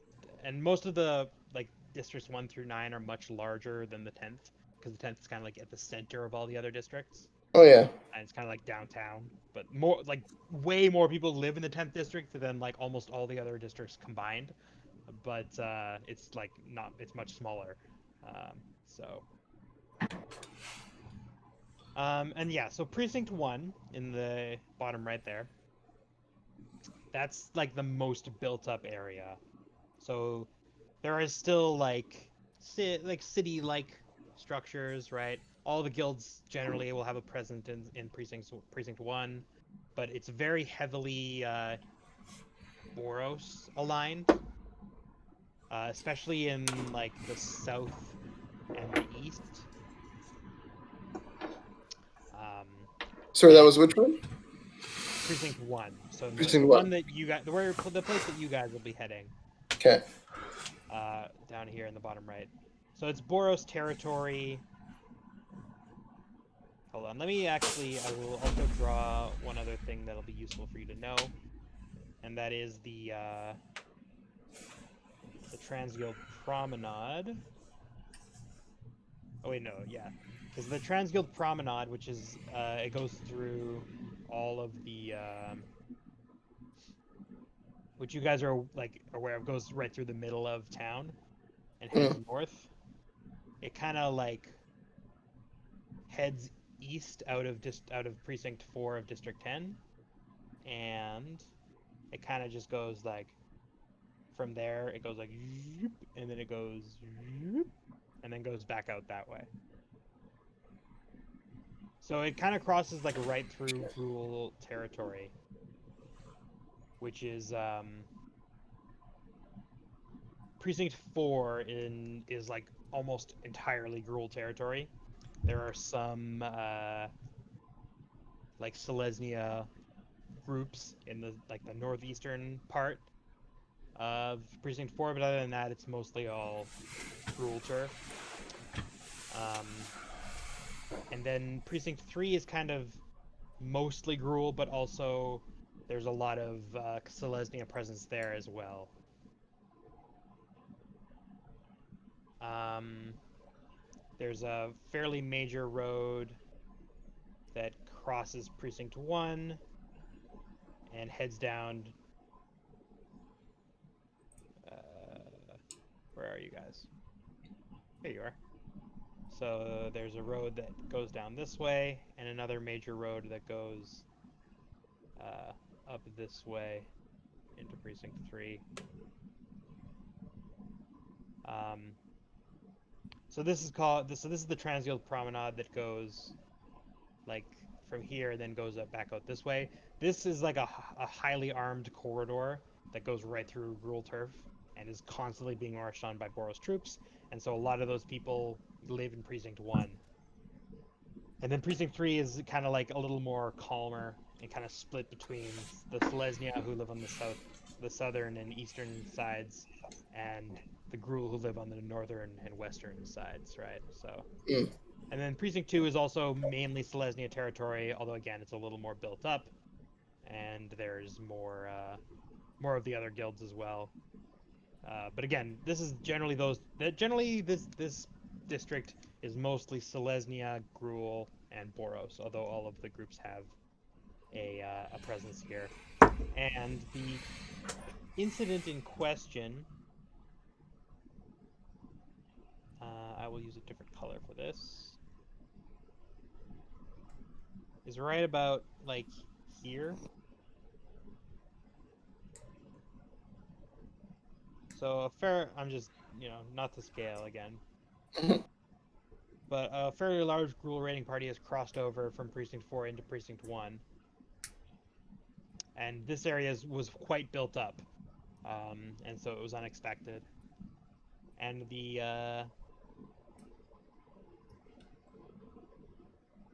move this.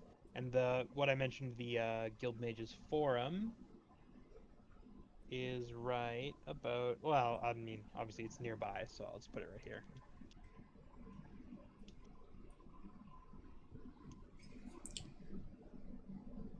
There you go.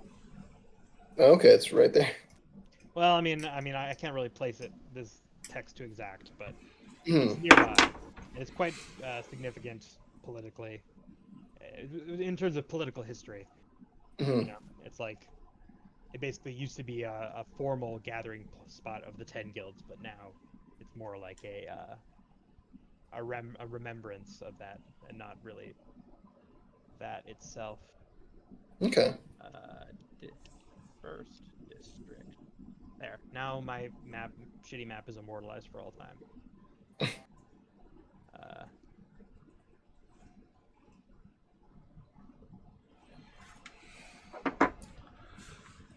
Okay. Okay.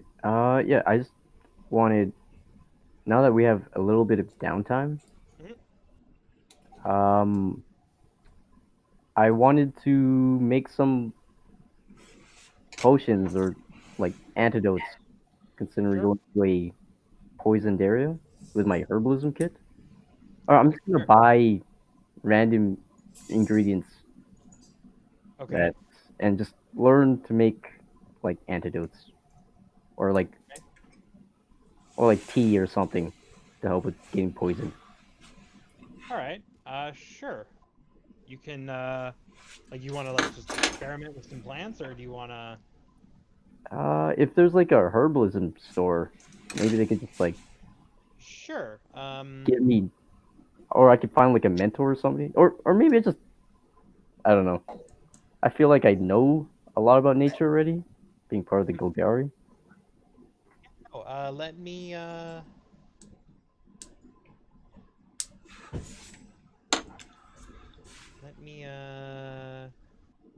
give you some useful information then.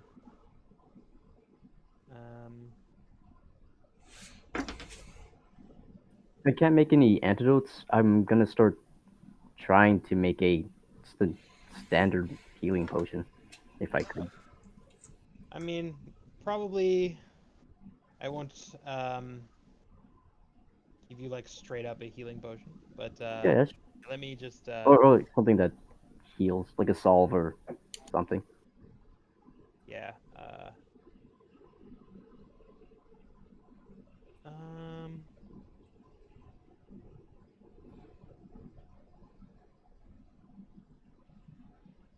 let me see.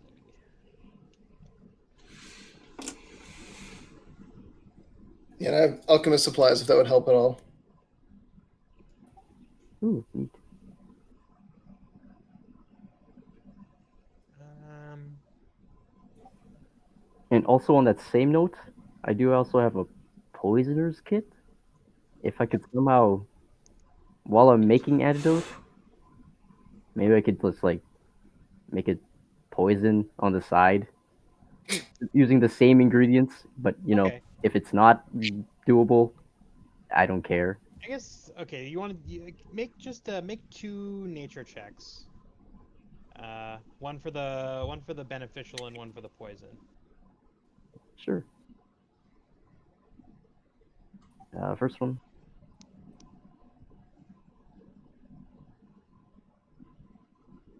Uh, Second one. Very Okay. suspicious. Much better poisoning than healing, huh? Indeed. Uh, Apparently so. Like, Yeah, so you're experimenting, but it's really tough to tell because you've never heard of like the type of the way that the poison was described to you. Uh, there's nothing really that leaps out at you as what would be a great antidote. Um, but you maybe I do wanted. know that there is a let me see.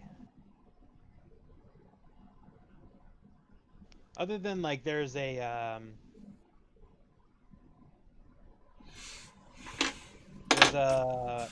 plant that's or a little yellow flowered plant that is called healwell flowers, Oh, those sound nice. and they're very ubiquitous in the first precinct, and for a long time people have used them to for like minor aches and pains. Because if you like crush the flowers up, they have like a little bit of like an oil, and you can put it on a wound, and it'll clean it, and often it won't become infected. So it's very common to use. It doesn't like close up the wound, but it does often prevent infection. So you don't your hunch is that like if anything's going to be useful to you in precinct 1, it'll be these flowers, and they might be able to help you deal with any injury, but it's tough to say specifically what what it might actually help with. Okay. As for your poison, uh well, you've been experimenting with these very interesting mushrooms. You've been growing them for a while, and you've noticed that when someone ingests these mushrooms, they become very weak. Um, so I will give you a. So you've just ground them up and distilled them, and I will give you um, a small vial that has a potion of weakness. Ooh. I don't remember exactly what it does, but I'll figure it out. I'll figure it out in between sessions. But and I will tell you, and you now know how to make them, but you have to. It'll take some time because you'll need to grow a new crop of mushrooms, because the ones you used were genetically distinct. All right then. Thank you. You're experimenting, so you'll be able to make more of them, but it'll take you some time. So I'll tell you exactly what it does in a minute. I think it'll probably lower people's like physical stats, like their strength, dex, and con, probably for the duration of the poison. Is what I'm hunching. I'm not sure exactly how strong I should make it off the top of my head, but push comes to shove, I'll let you know. I'll figure it out and let you know what I think would be appropriate given your level and ability. Yeah, How cool. strong it should be. Yeah, this was more than I asked for, honestly. Well, I mean, I'll take it. Thank you. yeah. You said, I mean, I don't know, you said what you were doing. I'm like, okay, Yeah, yeah, yeah, you yeah. with the poison. Why not? That seems like the kind of thing your character could do. I should make it like pretty okay, and then you rolled well, so I was like, okay, it's a pretty good poison. Hmm. Yeah, that's I all I mean, wanted. the trouble with poison isn't that like it's not hard to get strong poisons. It's hard to get your target to drink a strong poison. Mm. That is fair. They're easy enough to come up with poisonous things. I could make a poison. It'd be very difficult for me to get anyone to drink it, though. Like, why does this smell like poison? Never mind why. Drink it. No? Sweet. Yeah, that's it for me, and then just preparing the underway. Yep, okay. Hmm. Um, okay. I think with that, then, I will prepare for next session, then, now that I know what you guys want to do. Okay. So yeah, it'll be you guys will be out in the wilderness, I said that you guys probably wouldn't leave the 10th district, and then I'm like, actually, I should set this up that it's the 10th district. So I did. Excellent. So I will, before you go, I will get one more thing, and I will show you the Guild Mages Forum, because it's actually something that is real in Dungeons or in Ravnica. So I can show it to you.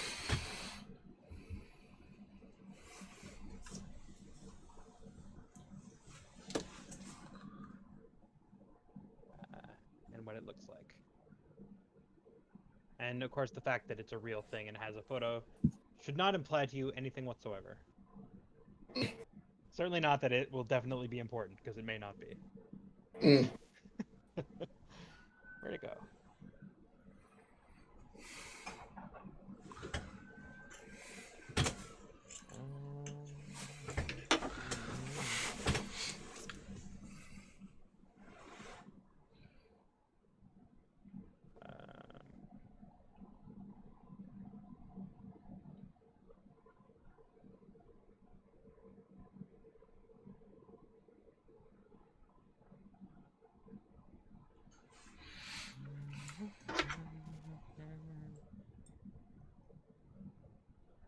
There it is.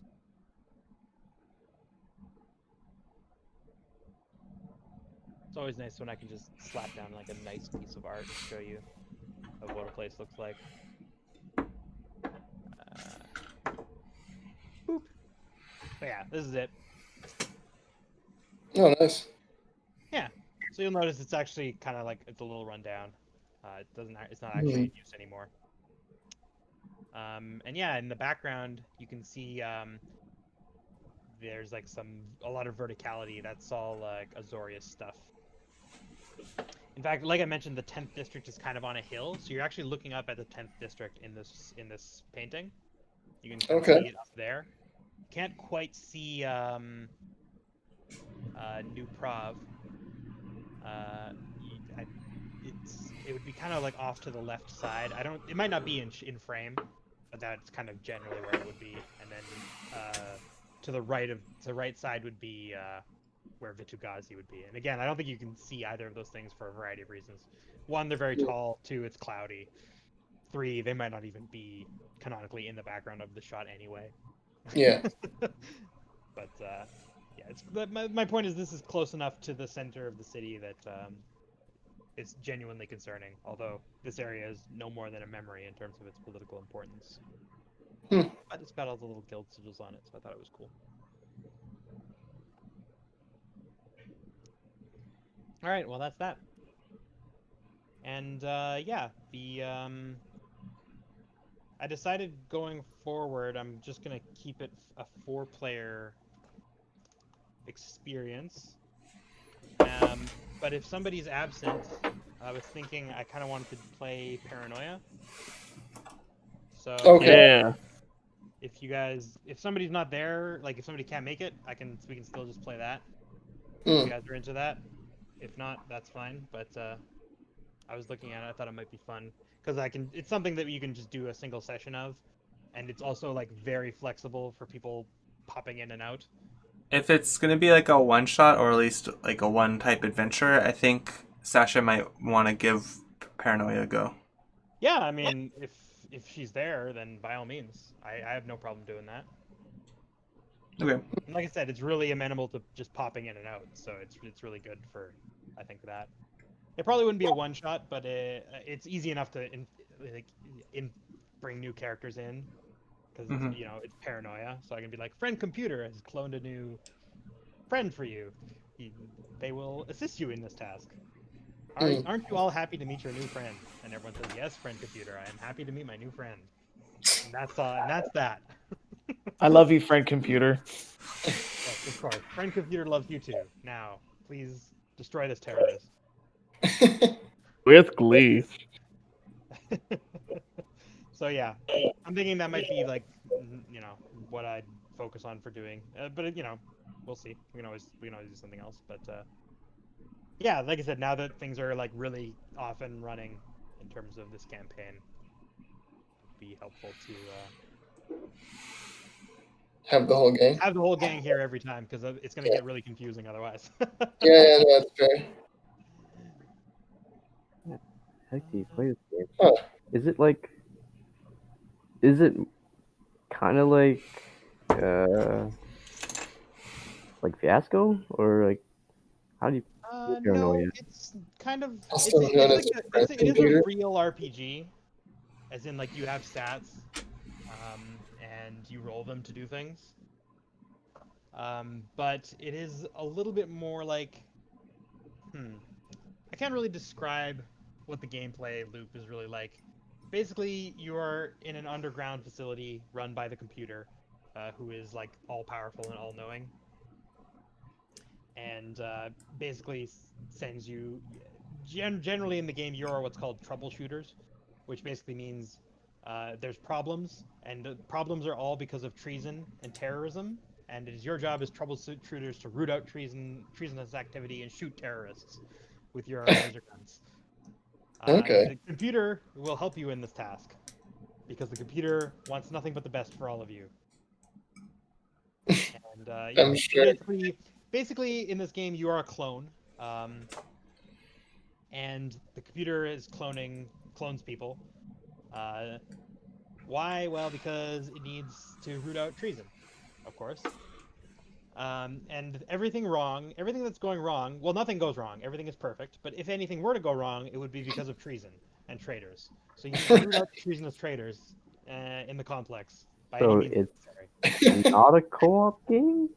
It is a co-op game because the computer wants you all to get along and be friends. However, Right. if any of your friends are treasonous terrorists, you are to present evidence of their treason or summarily execute them, or both. Oh, so it's right Yeah. up our alley. I And get. if you find that you yourself are a treasonous traitor, then the computer would recommend that you represent yourself to the computer with evidence for termination. Yes, this sounds very fun. I would. Yeah, think- it is very fun, and you often will turn your weapons on one another. However, um, you have what is called a six pack, and what a six pack means is you are a clone, and you get six versions of yourself. Oh, cool. And when one of your versions is executed, a new one is dispatched to your location.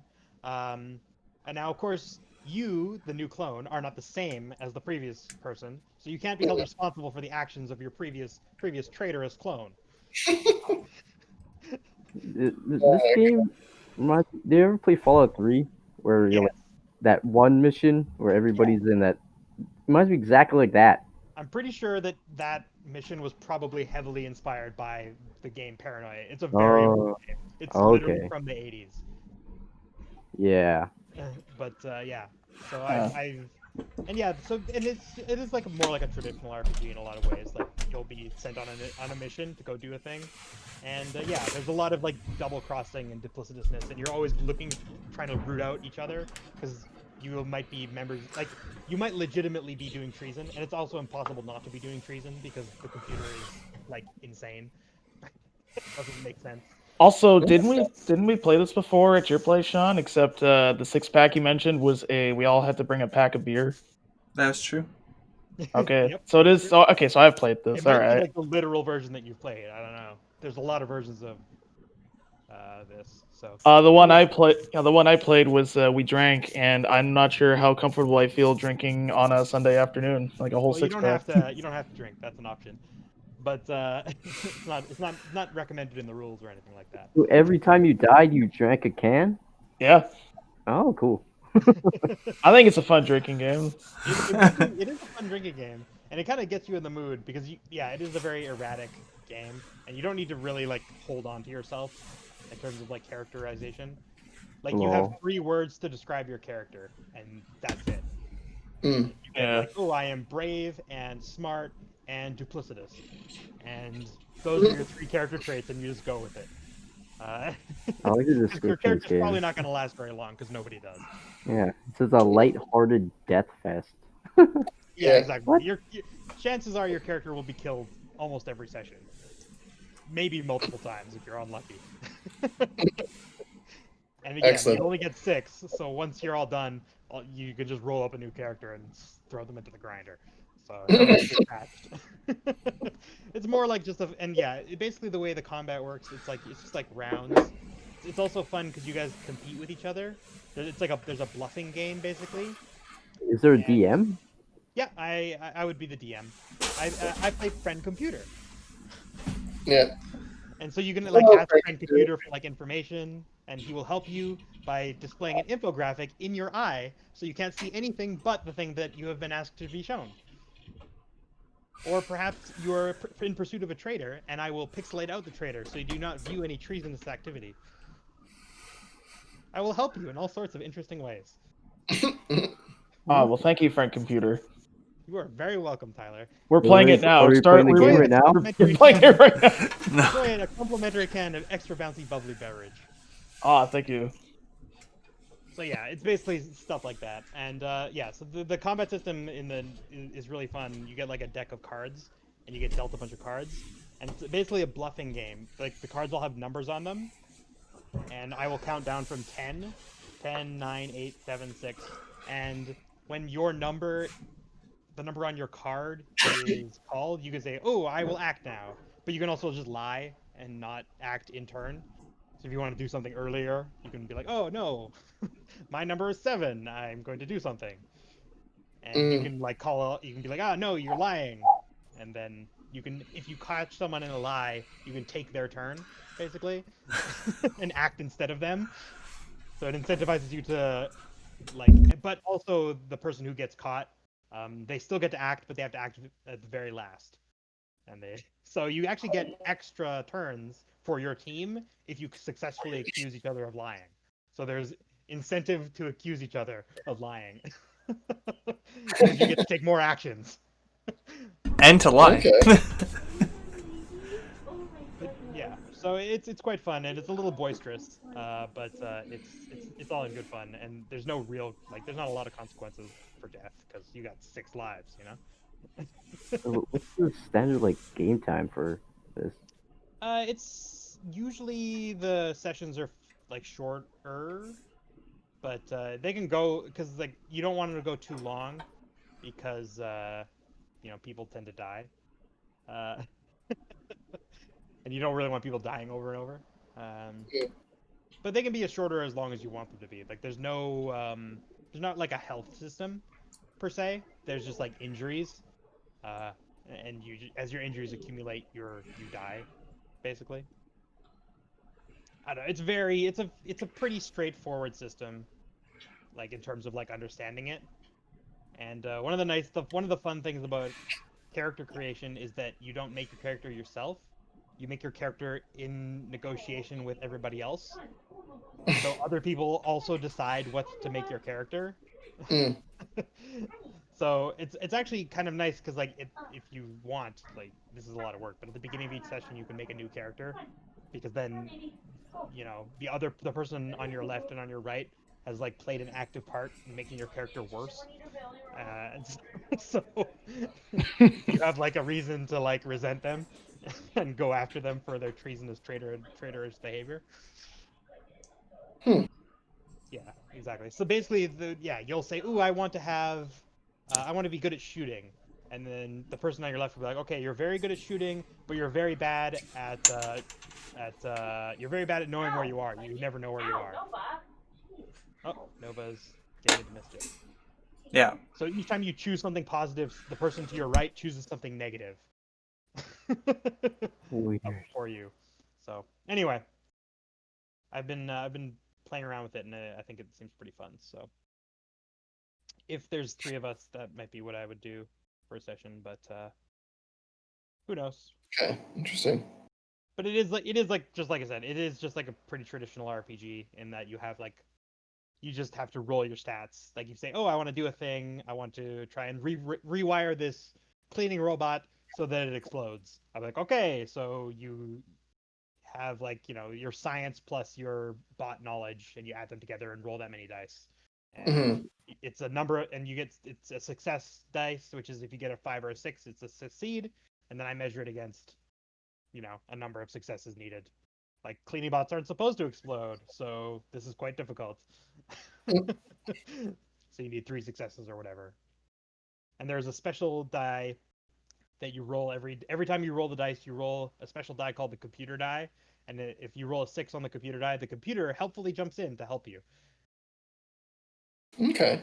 You have to be very thankful to friend computer for taking a personal interest in your in your case, even Wait, though the computer always makes everything worse. Wait, do we say thank you, friend computer, like during those times? I mean, you should. The friend computer only wishes to help you, That makes sense. Thank you, friend computer. I trust friend computer implicitly.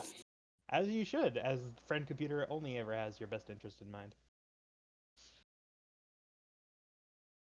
So yeah, it's I can't think of like a really good analog for it in terms of media. It's funny This because is hilarious. it's It's like a day very after. Was it not day after tomorrow? Tomorrow never. No, the one with Tom Cruise. Oh, give me a sec. People are over. I'll see you guys later. Actually, okay. I do really want to play this paranoia game. Keep looking at it now. Yeah, it's fun. We definitely will give it a shot. I'll see you guys later. See All ya. right, see ya. Yeah, what was it? Tomorrow. It's like Tomorrow Never Dies. Not Tomorrow Never Dies. That's a double. That's a James Bond movie. Yep, I can't. I don't know what you mean, but